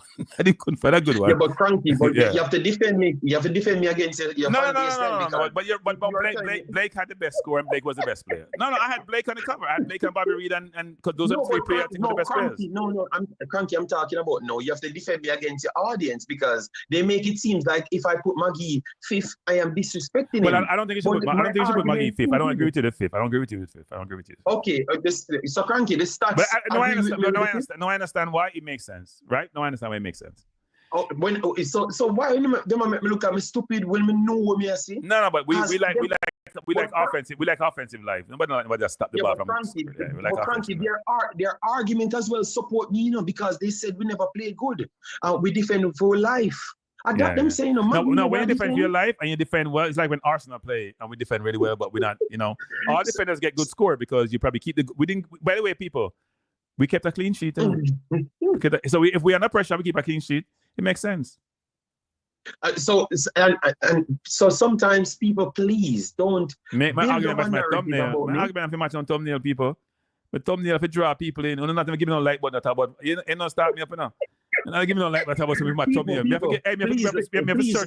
to search for likes and search for subscription. Kranky, people don't give Kranky the most likes, so him can send me the command on him show and smoke down the place. So please, I don't know how much likes it on it. Let me see how much likes on it. So we can make it more likes. If I want to acquire your channel, what is it going to cost me to acquire your channel? So I can acquire my channel. Which one of my channel you want to acquire? It all depends. The one that has the most views. The one that gets the most views. The Jamaica want it cheaper. When I want Jamaican, them turn bad, them bad mind. Then I want no like, wait a minute. Then I want no like button. Then I want get on share. Then I want subscribe. All they want to do, I come and just listen free and then got them yard. See Nigerian them, hey, me tell you, in Olympics, much Kenyan come on my channel, but them fascinate me after the Olympics done. But anyway, enough Kenyan come on my channel now. Cause it's track and field. It's Jamaican them come and peep and then turn back. They're nasty. All right, so look at this now, Kranky. Your commenter, Max City. You are biased. Magee Karai was poor. Lati was poor. One line, Kranky. Listen to this now. So Kranky. Magee was poor way. So Kranky, me I go show you how Max City them. No, listen good. Don't I said Magee is fifth? Yeah, you said Magee is fifth. And then I name out the 5 people them. Yeah, so then if none of them people were named, not in the 5, that don't mean they're worse than Magee. I'm glad you explain. I'm glad you explain it. I'm glad you explain. Jesus God! Oh my God! Did people not listen to what me I said? No. You said Magee was fifth. You said Magee was fifth. Look, you know what? Your explanation. And you know what? Let me just look at something here. Jesus God! And actually, so, but you gave Greg Lee. I didn't give Greg Lee got a 7.8. Greg Lee had the highest rating of the other defenders, but he didn't give Greg Lee enough love. No, because Greg Lee first half was too bad. His defensive coverage, he got skinned a lot of times and exposed the centre backs them, and that's why I did not give him the goal or the assist. The goal that he scored, it's a legitimate goal in score, and my boy Romario Williams took it away from him, but it's a legitimate goal. So the assist really bumped him up. He would have gone maybe a 6.8 without the assist. He was okay, but he was not great at all. He was okay, but he was not great at all. The run behinds, he was sluggish in the first half and was causing all of the problems. Yeah, he didn't have a interception or tackles. No. The more you look at this, he had about how much giveaways. I don't know why my thing is stuck in here. I mean, that's not gonna come now. But the more you look at this, the more he lost position 10 times. Lost 10 times. Yeah, but Low lost 16. But Low fill up the stat sheet. That's another thing too. Low fill up the stat sheet everywhere. Tackles, blocks. Man had like 8 clearances. That's a lot in a football game. But people, please give me respect for what I do. I don't sell sensationalism. I hear you guys coming and tell me, oh, may have something against Magee. No, may have something against football. I love it. I love football. So I will not be the most loved Jamaican. I am almost certain of that because I don't sell narrative. I gave Magee 5th. That means he played very good. But everybody that I've mentioned, you can't argue it, but you still beat me. So Kranky, you need to talk your fan base, man, because if you talk the truth, and then I'm still beat me. Me or your fan base that beat you, see me. I talk about fan base. I talk for your fan base. I beat you, see me. You get beaten everywhere you go. You get beaten everywhere you go. You know, BTC, we don't know what you're talking about. Me and my BTC over here. Now I'm just looking through the ratings here. Romario has got a 7. I thought he was very good, especially in the second half. His hold-up play and his layoffs actually was even more impressive to me. Because you know something, when you're playing football, you're playing forward enough. For those of you who have played forward, and you're under pressure, it's hard to compose and make the right pass at the right pace in the right situation. It's not as easy as people think it is. When you're under pressure, I'm gonna kick your heel. Or kick your heel as Jamaica and a heel. So no, I thought he played well. For a player who came in who I didn't think would play well, I was very surprised how well he played. He did well, and that's all we should. I'm trying to phrase it. He did well. If I put him in 5th, and everybody that I put in did their job to keep us in the result. I heard all shots that they took was outside the box. Jesus God, you know what? The overhead. Yeah, but the overhead wasn't outside the box. The overhead was. The game was literally from 10 yards. Yeah, the two saves. The one he shot which Blake blocked the first time, was that outside the box or just on the edge of the box? I don't even think it. Maxi T watched the game. It looked like Maxi T was watching and then the overhead was at the penalty spot. Again. Yeah, the overhead was penalty spot. Oh my God. Yeah. Rockford said JD a beating stick. All right, thank you, Rockford. It makes sense, you know. So you feel a win and you're a beating stick. That's a contradiction, isn't it? No. Me in a reality, me a win, but in a for them editor, me a beating stick because them must say the same thing because they are around each other. But I am around myself and I am analyzing things and writing down things. And my conclusion is your player came 5th. It's 11 players on the field. So Jamaica average age is 28 by the World Cup at 30. We gotta get old enough. We need some young blood 19. We need some mid tier people. Yeah, it's an old team. Because by 2026 at 30, you're old enough. Average is at 30. Yes, that is true. Yeah, that's a whole team. We need some younger players 19. Yeah. All right. So Kranky, they say that I'm not in favor of Magee. So Kranky, what have I said bad about Magee? Didn't I say he played well? No, you did. But here's your mistake. So I need to put him at number 1 then. Here's your mistake. You gotta understand your audience. The audience, a lot of them call for Magee. He came and he did well. You gotta do like Kranky did. Magee shines. Magee shines. Jamaica wins. It works. I'm telling you. It's not a wrong thumbnail enough. People may say Kranky or try to get. It's not a wrong. It's a right thumbnail enough. Magee shined. Didn't he shine? Yeah. Doesn't mean he was number 1 on the field, but he shined. Magee shined. Okay. I thought about the thumbnail. You're purposely highlighting Magee, misleading the people to come and beat me. No, it's not misleading. It's highlighting what the people are gonna look. It's highlighting what was obvious, which is all the other players have been there for a while. The player comes in. There was a lot of consternation about the player. Some are in his camp and say he should be here all the time. Some are saying in already. He feel out of Europe. Even at USL. I agree with you. And he came in and played really well. And to me, was the most creative player. Was the most creative player on the field. Period. I think the most creative we can't be, and that's the problem now. I can't just jump off and disrespect Bobby Reid because Bobby Reid did create 2 other separate chances. No. Let's not confuse creating chances with the totality of the creativity. No, but the one that Bobby Reid created for my boy that missed it, which is Romario Williams, that's the first big chance. No. I understand that, JD, but here's what I'm saying, JD. Here's what I call creative. Here's what creative to me, JD. We can't mislead people. No, that's not misleading. No, JD. Who's a more creative player, Bobby Reid or Magee? Not creating chances, more creative player, yes. So we define creative player. So a creative player.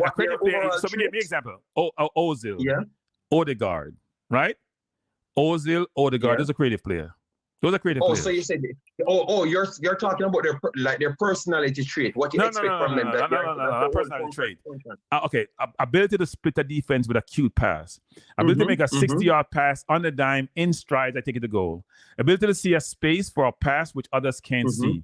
Right. Ability to turn on the dime or drop a shoulder, get rid of a man, make a pass, play the ball around the corner. Those things are something which is not innate to everybody. Right, Bobby Reid can play, but we wouldn't call Bobby Reid creative. I was just asking. Yeah. Kranky, I'm just trying to listen. Okay. Learn what you are classing it as. So I've not seen Magee play at the highest levels. I saw him play in Belgium. The English Premier League is a way different level. The spacing have closed. Even Concacaf, you have separate different levels. So I can't know how good creative Magee is, but based on what I saw, I think that he looks creative to me.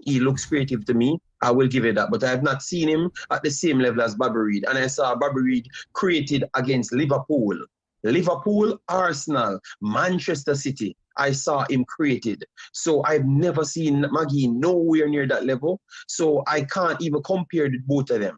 We're not talking about the players' overall ability, you know, because you could be a creative player, but you don't play any defense. As a complete footballer, you're not better than the other person, as far as I'm concerned. No, I would say there's certain players that have certain skills. They have certain skills where, you know what? I'm going to give you an example, JD.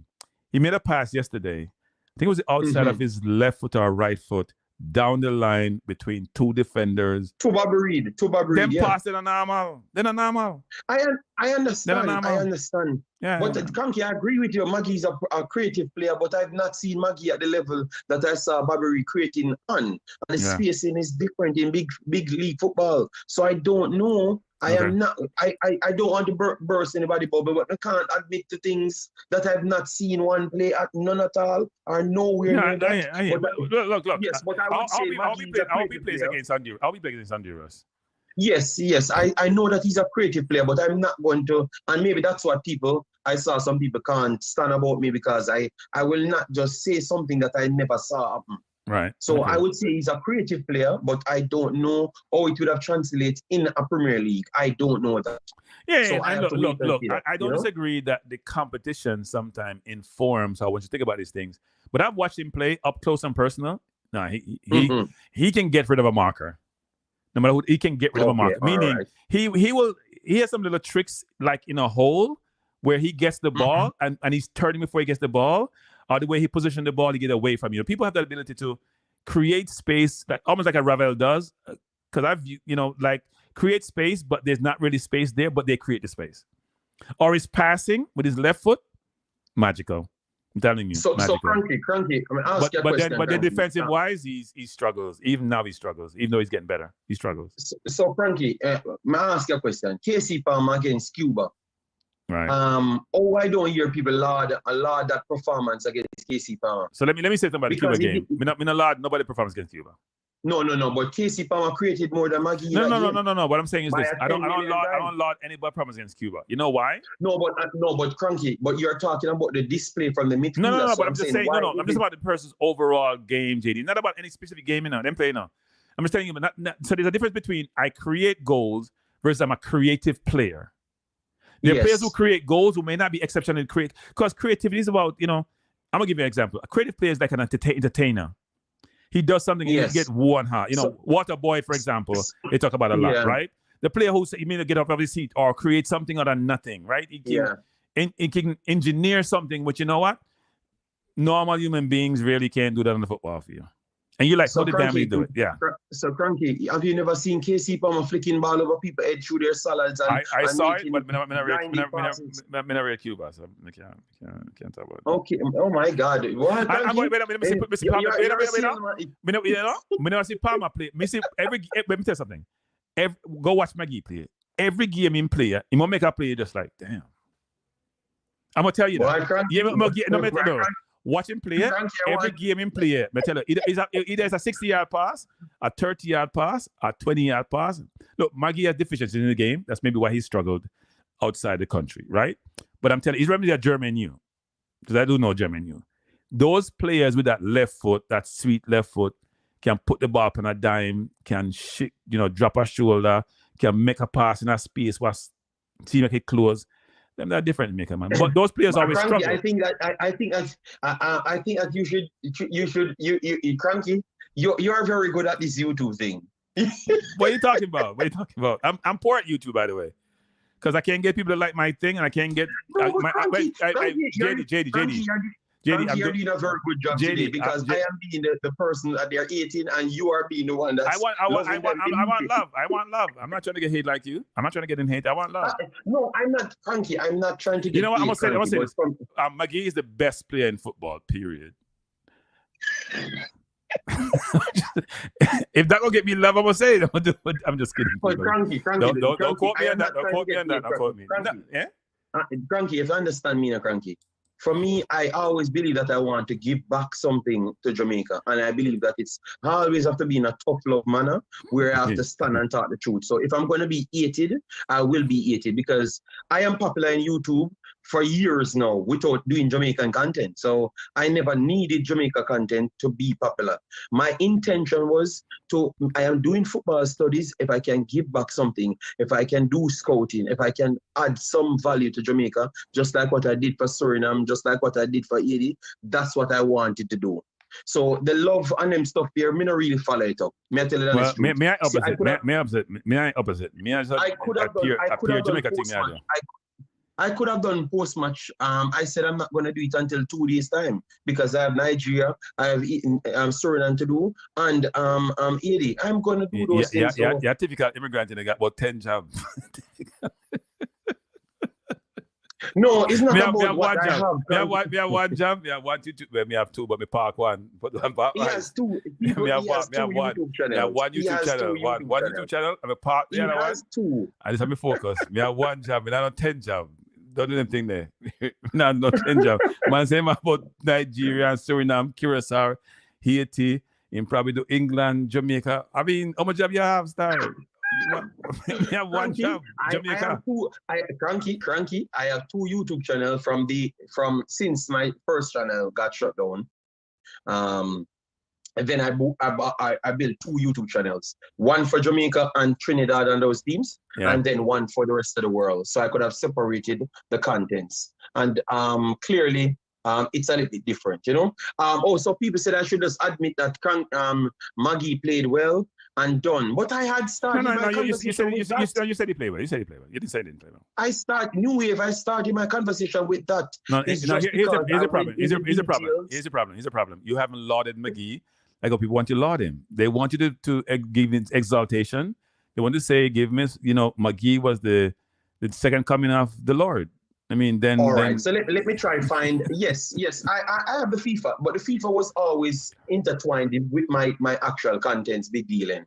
But I have the FIFA, but I'm not really promoting the FIFA so much because I got 6 love the other day and you guys disrespected me, said them fire me for Jamaica, so Kranky, me no bother... You got 6 love from what? Yeah, one Spanish team and Kranky, and I never know the game. You know, the game just come out. Fool, just turn on the game and run command online and do the game. And then tell them fool me into turn the game up to hard. You know, and you have a wind, you have a breeze in it, you have like weather patterns in it. And I never knew. So when you pass the ball, the weather kind of move the ball and then claim that I'm lying because I'm talking about the breeze. And I proved to them that the breeze is in the game. You understand me? Okay. The breeze. So it was difficult, Kranky. So it's just an experiment and people laugh after me. But I've not gone back to the game as yet. Okay. So do you play football regularly now? You play for a team? Yes. No, I'm not playing for a team as yet. But my wife workplace, they have a team there, which is a good one in the country. And they're saying that if I want to come, I can come, but I have to try to find the time. Have they seen you play? They don't see me play, but they know that I played football as well in the country before. So, Kranky, me I'm not scrubbing up, Kranky. So stop disrespecting me. All right, me not ego. People, you're the man sensitive people. I may ask innocent question, no. In my draw conclusion, I say no, but in my ability, people. Kranky, by the way, my ability is on YouTube. I do have it on my song. Kranky, you can look mine up. It's on YouTube. I put it on YouTube because I'm not ashamed of my game. Put your game up on YouTube. That's all I gotta say. Yeah, but what we're gonna do, Kranky, is new games. I don't have to. I don't have to find one clip.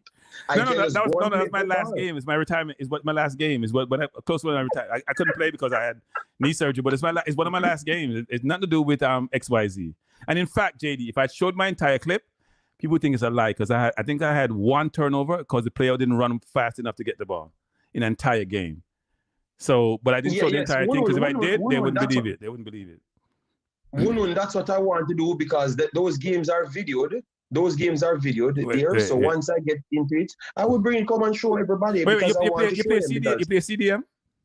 No, man. My normal positions that I played was winger when I came here, but I played left back and right back before, and also here I played CDM as well. But it was left striker back, and winger right back, first. CDM. So wait,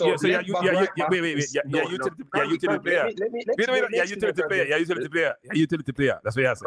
Frankly, if you play left back and you can use 2 foot, you play right back as well. And you play CDM to yourself. You play CDM to yourself, right? No, no. I tried the CDM position because you can't run no more. I can read the game because I'm doing the studies and everything. I feel like I can read the game. I'm trying new things, But my normal position is winger and striker. Winger and striker.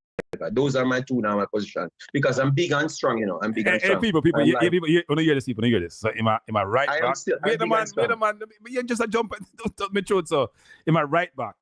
Am I left back? Am I striker? Am I winger? And then I try CDM. No, Kranky, I can explain. Kranky, I can explain it properly. When I played for St. Andrew Technical, I played. That was the only position that was available. I was playing for Maxfield as striker, and when I went to St. Andrew Technical, they said the only place to play was the right back, and I played Manning Cup as a right back. So that's I got the right back claim. And I played for Corville as a right back as well. So, and then after I moved back to my striker winger position. So it was always the first position I played, but they taught me to play the left and right back because I was so physical, fast and strong. But that was Jamaica's mantra. That's what I was saying to you. Hey, JD, when you say physical, fast, strong, typical Jamaican playing of JD. You know that? No, but but Kranky, me I tell you, I saw them used to teach you from day one. But that me I try telling them. Okay. And that me I try telling them. So when I hear them talk about the big, fast and strong, me start to get PTSD because me know you not learn nothing. Okay. Yeah, so that me I try to, but you just one brag so me play every position. No. But you sound like Bobby Reid. I thought I compliment that to you. You sound like Bobby Reid. Right back, left back, CDM, forward. Only goalkeeper in a play. Can you play that forward line? You play that midfield, play defense. You can't play only goalkeeper in a play. You can't keep. You can't keep. Kranky, listen to this. I actually kept one time for Trenchtown Primary against Boystown way back in the days and Mexico Field. That's what. So the first game I got in a football team. Sharpman was the coach for Trenchtown Primary. I was a keeper. I tried to keep the first game because I wanted to get on the pitch and I wasn't good as the other players at the time. And I took any position and I kept in that game. Boystown give me 6 though.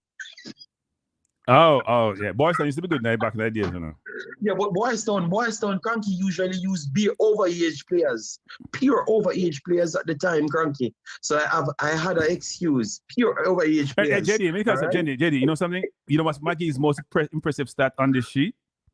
Mm-hmm. You know what was his most impressive stat? His most impressive stats, I would say, is duels them because anything at least. But JD, you know a little bit, my youth. You know a little bit. I have to improve my respect for your ball, no, but that. Well, the two most impressive stats: 4 of 8 ground duels, because we not acquaint Magee with ground duels, and 4 of 6 long passes. Yes. You have to give him credit. Yes, you have to give him credit because you have to look at how the game was playing out. Yeah. We were getting isolated from the midfield third to the offensive and the defensive. It was stretched. So if his long passes are accurate, you have to give him credit for the long pass as well. And he had defensive contributions as well. I think he had 2 tackles and one interception. I think. Yes. So 2 tackles, 1 interception. I lauded him for that. I lauded him for that on my channel. Yes, and he also had 88. When you have 88% passing accuracy and you're playing up the field, okay, you're not playing defense, you're supposed to have better passing accuracy. That's not a bad stat either. 4 of 6 long ball. When you have 88% of people, you make 6 long passes, that means you have to do something right. Kranky, you start the conversation at the type of player he is. Yeah. He is retention player. So Yes, he's trying to keep onto the ball as longer and get the safest pass. Not the safest pass in the word safe, you know, but the more as soon as he feels like the pass is free, that's what he's looking for. Yep. So he knows those moments because he's a moment player. Yep. That's what they brought him on for. So he will always have a better look at Casey Palmer. Casey Palmer is the more he has more touches, way more touches, because and he's not going to have the same passing accuracy every single time. I think if Magee plays 10 times, he's going to have the higher passing accuracy because he's going for slightly the more safer passes, and Casey Palmer is going to go for a little bit more range and more slightly more outrageous passes, and it's not going to come up as smooth. So you would say that Tyreek is slightly of a safer player than Casey Palmer, but both of them are 10s, but different way of 10s. Yeah, no. Magee had a good game. Magee had a good game. It's not disputable. And look, the scores are higher, and it's kind of funny. It's kind of funny whereby, you know, when you win, because if you think how Nicaragua played, they had better positions. Position stats. They had more shots on target, more shots on goal. They created chances also, and yet they only had 1, 2, 3 players with 7 or above. While Jamaica had because you don't 7 of 11. Right, you don't win exactly. But I'm just saying, you could play a brilliant game and just don't score, and yet you may not necessarily get the best grades. Right. So it's interesting. All right, JD, that was new media. The reason why we talk about the impressive stats, new media, and I said the defensive plays, because I never expected that from him, new media. So follow the reasoning. We are not saying an attacking player is best stats are the defensive. No, we never need attack. We needed people to defend and put in some effort. Because the ref not calling the fouls, new media. So you have to take account for the game itself. Or you break down the game, new media. Hey JD, somebody asking me if I'm Magee's family. Wow, that's bad. That's why, Kranky, I said they did a very good job. I heard you. He did a very good job. That's what I'm saying. JD, all the Bush Leagues players doing well for Jamaica. That must be before the game. I haven't seen that. I've looked at this. It must be before the game because he and I have this constant argument. I told him I don't watch Bush League football, which is MLS and USL. But I'll say this though about that, which is the Bush League players stepped up yesterday. So compliments to the Bush League. But Kranky, but the last time Williams played for us, he was the last couple time he was the main player. Yeah. And he scored too. I just think they just never call him back. So it's a spirit, Sir Kranky. But I'm sorry anyway, I'm closing the stream because we come on for 1 hour. JD, you keep me on for about 5 hours. You keep me on for about 5 hours. Yes, I'm sorry that I pushed the show so long and get your show off your... I complain about you not coming on my program because you're not helping to support me, but you've helped me to get to 2,000 subscribers, people. Why is somebody calling my phone as if it's going on? I might turn up the most on your channel than anybody else. Okay, so good. Stop it. No. You're second to Coach Minzy. Coach is second to Minzy. Believe me, I might still come on more than I can't. Maybe Coach Minzy come on more than because I've not watched everyone. Minzy come on. But I go to much love, man. But me turn up, people. I turned up and you see people try to disrespect me and I still No, they're not disrespecting you. They're challenging your perspective on certain matters. No. One you can't take the pressure. You can't take the pressure. That's what you can't take the pressure. Kranky, did I not deal with the pressure? Kranky. You tried, but I didn't think you were overly successful. Trying to sell a narrative. Kranky, stop trying to sell a narrative with your fan base because I'm not gonna come back. I am not coming back. You know what, people? I apologize to JD because I wanted to come. No, sorry, Billy Diamond. Sorry, Nigeria. Sorry. Who should I apologize to? Be confused. Before I apologize to. Be confused. Tell me before I apologize to. I don't know who we apologize to, people. People, and the thanks for having me. I have not done my post much as yet, but obviously you guys know that you can't listen to Flavor Max because it clearly tells you. Because according to him, I wanted Jamaica because Jamaica doing views, but he never knew me from. I'm talking about Manchester City and being one of the most highly viewed person on Manchester City. Then I moved to Suriname, the highest viewer. Then I moved to Nigeria, the highest viewer. Then I moved to Haiti, the highest viewer. and I come to Jamaica, and I was the highest view until my channel got shut down. People. The ultimate So, people, no, the no, ultimate hold on, bandwagonist. hold on, No. Kranky, The ultimate hold on, bandwagonist people. See Kranky. me? Ultimate bandwagonist. Anyway, views they might run it down like a free food. Kranky, let me just give you one more part. Kranky, let me give you one more part. So Flavor Max, that's all when you have no ego and you're willing to learn. That's why I reach so much Me places not in say the that world. no ego. And everybody respect People you. I lie. All right? There Yes. is no Jamaican on the planet. Hey, Kranky, JD. Kranky, There's I have no learned Jamaican. a lot in Belgium. You know Jamaican. You're not Jamaican. I am Jamaican. No, I am Jamaican, but I have learned to be all a better I version know. of Me myself. English today. All I know have ego. Me English today. All I know I have am ego. Jamaican. I am Jamaican. Yes. So I've just given Flavor Max a bag of data for him go and war with me now for 10 more years. Because this man a war with me for around 3 seasons. He might go for 10 more seasons. All right. All right. So take care. Sir. Take care. Thanks for the call, JD. Appreciate the time, sir. Yes. Yeah, man. Bless up. Bye-bye. All right. Somebody been trying to call my phone for some reason. I don't know who this is. Okay. It's the last call, definitely. Hello?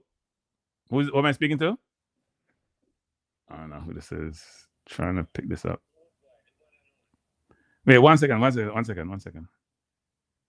Somehow the call got dropped. It's supposed to be okay. I can hear you now. Can you speak? Hello? Yeah, something is wrong here. Yeah, one second. I don't know what happened. The call got dropped.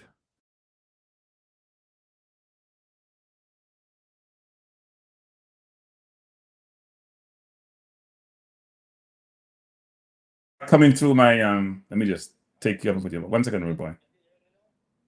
No, I'm hearing you, but it's not coming. Try again. Yeah, we're good now. Go on. Okay. All right. Me a beanie man, me not born to kill her. Go on. No. We're having a banter. We're having a banter. So yeah, last call of the day now. So what you say?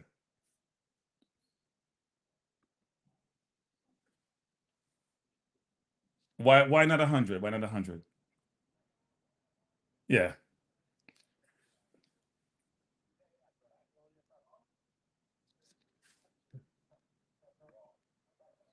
Yeah. Nicaragua, yeah. Okay. So is Jamaica a footballing country? Wait, no. Is Jamaica a footballing country? Is Jamaica a footballing country? Well, is Jamaica a footballing country? I'm curious. Hey, wait. No, wait. They're still not hearing you. Wait, what the heck is happening? You guys are not hearing? No? No, they're still not hearing. I don't know what the hell's happening. My system. I think somebody bugged my system now. Wait, hold up. They still can't hear you. No. It's not. It's not you. It has to be me. It's my system. He's connected to my system, but he says, "Can you guys hear him now? No. Damn, they can't hear you. This is not good. I don't. You know what? Let me just put it on a speaker system. Hold up. Let me put it on a speaker system because it's not work. Not the right thing. I don't know what happened. My system has been acting up from the other day for some reason. For YouTube, I mean. All right, go ahead. Can you guys hear this? Talk. All right, go on. 1, 2, 3 testing. Rude boy, born to kill up on the ball line. Yeah. Go on, born to kill up on the ball line. Them can't hear you. Yeah. So, what we say no? They're saying, wait. They're saying no. So, are you hearing me? Wait. I'm hearing you. Can you guys hear? No. Can you guys in the chat hear me? Okay, they hear me. They should be able to hear you. Can you guys hear me? Them say good. Is it good now? Hold up. We don't play. Okay, go ahead. Yeah, man. You're clear and loud. Okay, go ahead. You can talk. They might hear you now. Yeah, man. So, when we say no, when Jamaica beat Nicaragua by 2. Wait. Nica what? When you want to name Nicaragua. All right, Nicaragua. I thought Nicaragua. I thought, go on. I don't know what they want to pronounce it. Don't use the N word. Just say N. The N country. Go ahead. Okay, go ahead. No, I mispronounce it now. Viagra. Yeah. Something like that. Carry Guyana. Go on. It's not everybody can read and write properly. It's not everybody have good pronunciation. So Yeah. All right. Go on. You get what I'm saying? Yeah.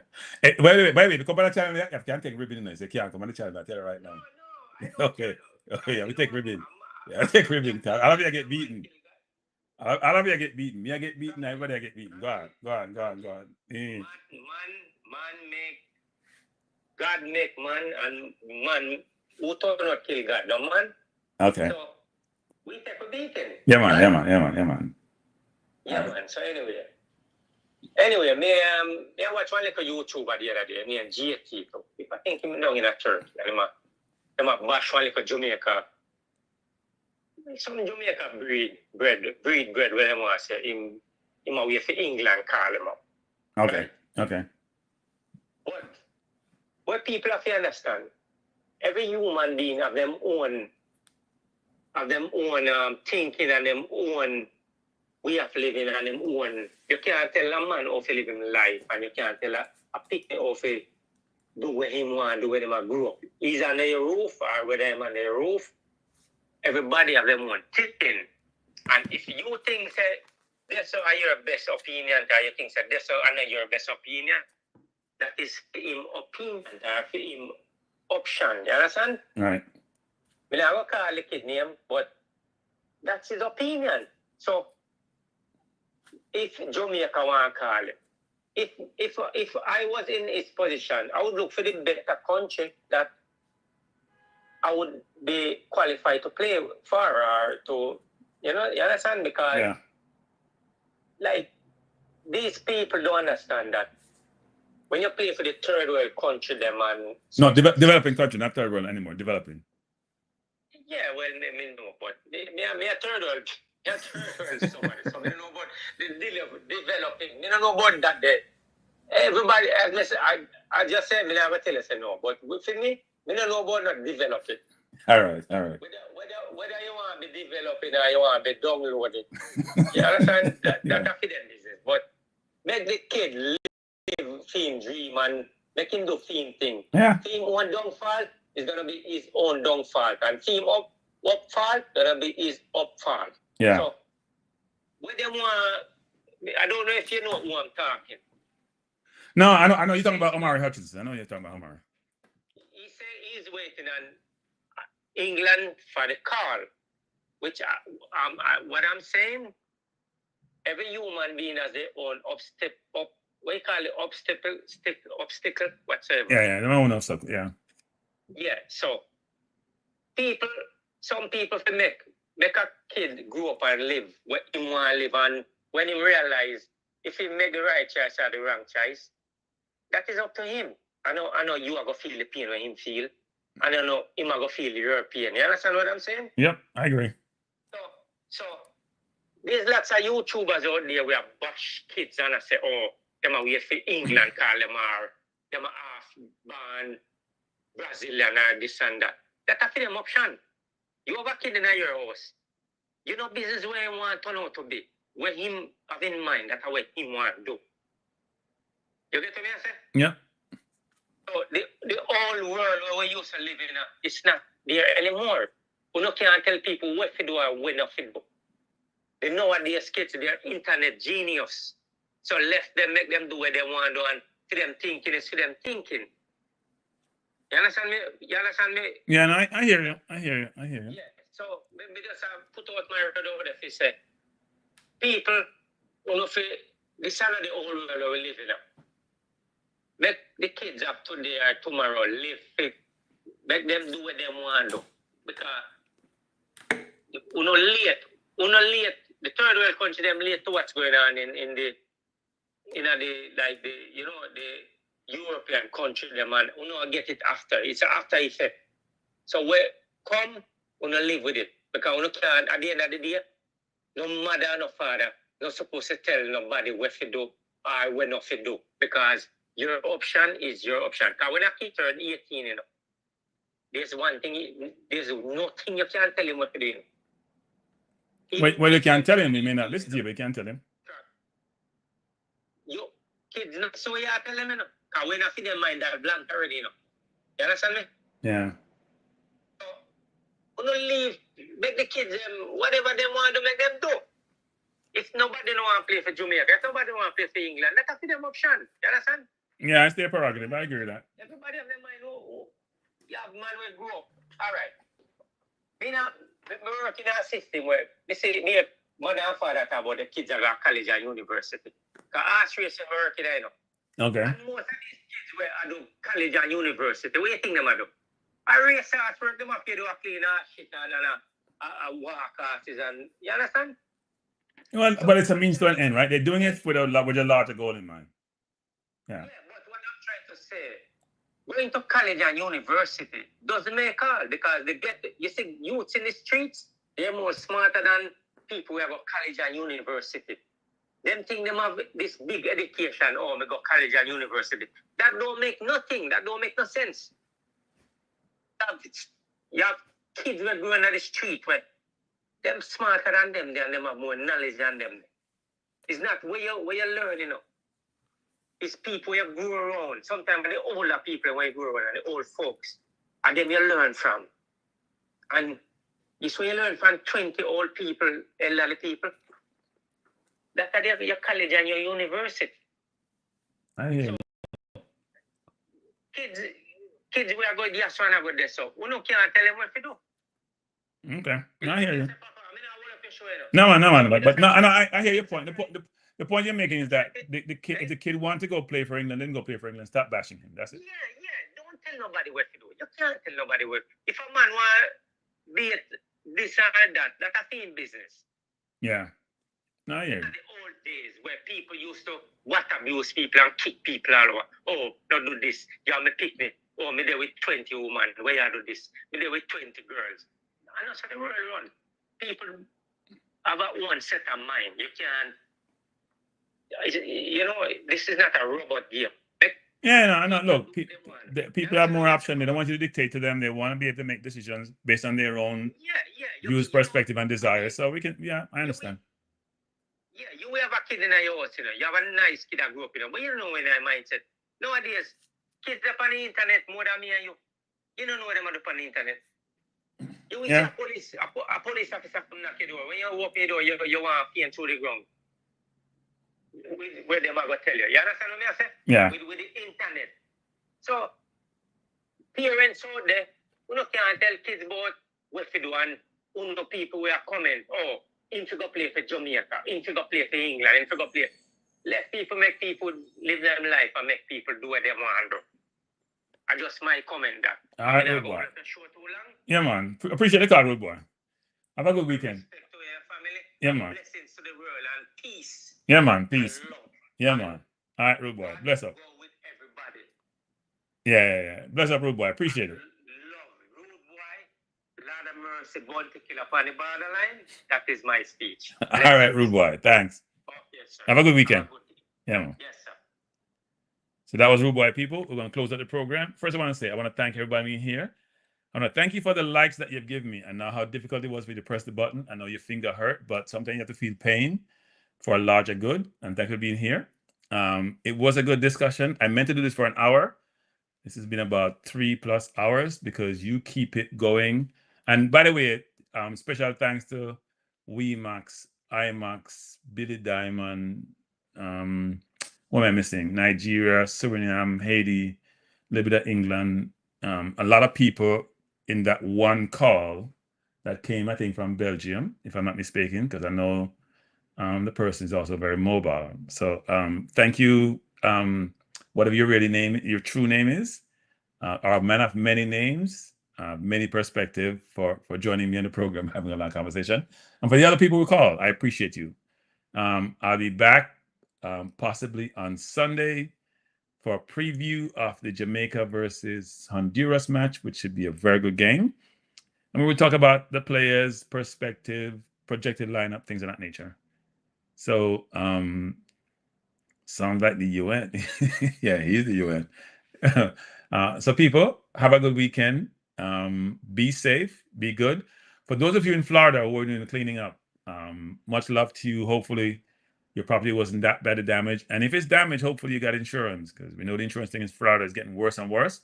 And if you're in Florida, and you're in what's his name, state, the man who doesn't believe in the history of America, then you may need to actually think about migrating to another state. I'm dead serious about that.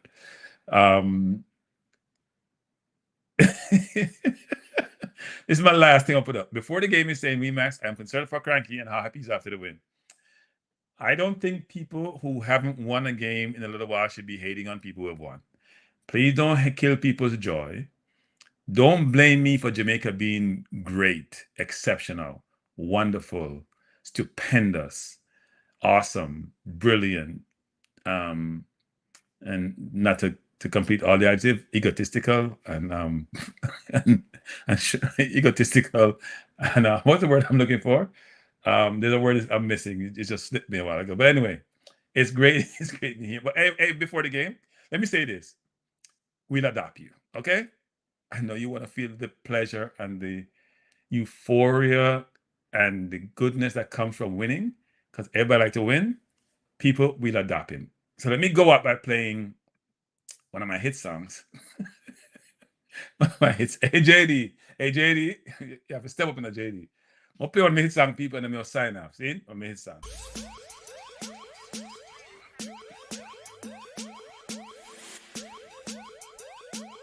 Kranky live in the people. You know how we do this now. Reggae boys, now is your time to play football like it's fine wine. You have the skills for the battlefield and to make your opponents yield. But you have to have ball possession to ensure. Hey, JD, you hear that, JD? But you know what DJ a big DJ possession, cause possession is our obsession. We built a team from far and wide, but them playing like a pickup side. Need to change that style of play. Next coach, do you hear what I say? I need my team to play possession to ensure good ball progression. Need a coach who plays possession, cause possession is our obsession. The team's defense is very strong. Hey JD, listen to the words then, JD. Listen to the words then. Big two. Very meek. In fact, some days it's just plain weak. We need the team to play possession to ensure good ball progression. Have to have ball possession, cause possession is our obsession. Our team needs to keep the ball, otherwise we are set for a fall. 2026 is almost here. Don't want it to be a nightmare. JD, stop hating. JD, stop hating. Just listen, JD. To ensure good hating. Ball progression. Most teams play possession, cause possession is their obsession. If you haven't got your passport yet, has the quota been met? We need you on board in real time, so get your papers and join the line. We need you to play possession to ensure good ball progression. We want players who play possession, cause possession is our obsession. You keep referring to 98 as if achieved just by fate. Need a real strategy on the ground, don't have time to mess around. Need that team to have possession to ensure good ball progression. Need a coach who plays possession, cause possession is our obsession. Work on the team style of play, do so now without delay. Fans don't want a long ball game, cause that style of play is very lame. We want the team to have possession to ensure good ball progression. We need a team to have possession, cause possession is our obsession. Hey, I'm gonna close up, people. Hey, before the game, you see, I should write a song about Magee.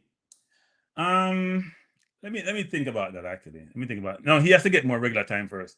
You only get sung when you're a permanent member of the team. You can't get sung. So if you have pass through, I'm gonna make sure it's in you know. Yeah, BM. Me not DJ, no BM. Just I write and then just do my thing, you know. But you're right. I gotta go to DJ training school. Then Max our Billy Diamond, whatever him name I say, my DJ. Then he can teach me. Bro, I go try fishing. Well, the man can't dismiss Star, Lord. Anyway, people, I appreciate you being here. Thanks for being here. Hope you have a good weekend, by the way, everyone. If you haven't hit the like button, do so. If you haven't subscribed, also subscribe, because you know what? It's important to subscribe so my numbers can go up. All right, people. So me just I drop the subscribe button. Me now, if you night chat, you can subscribe and build up the channel. See? Bless up, people. Good night. Peace out.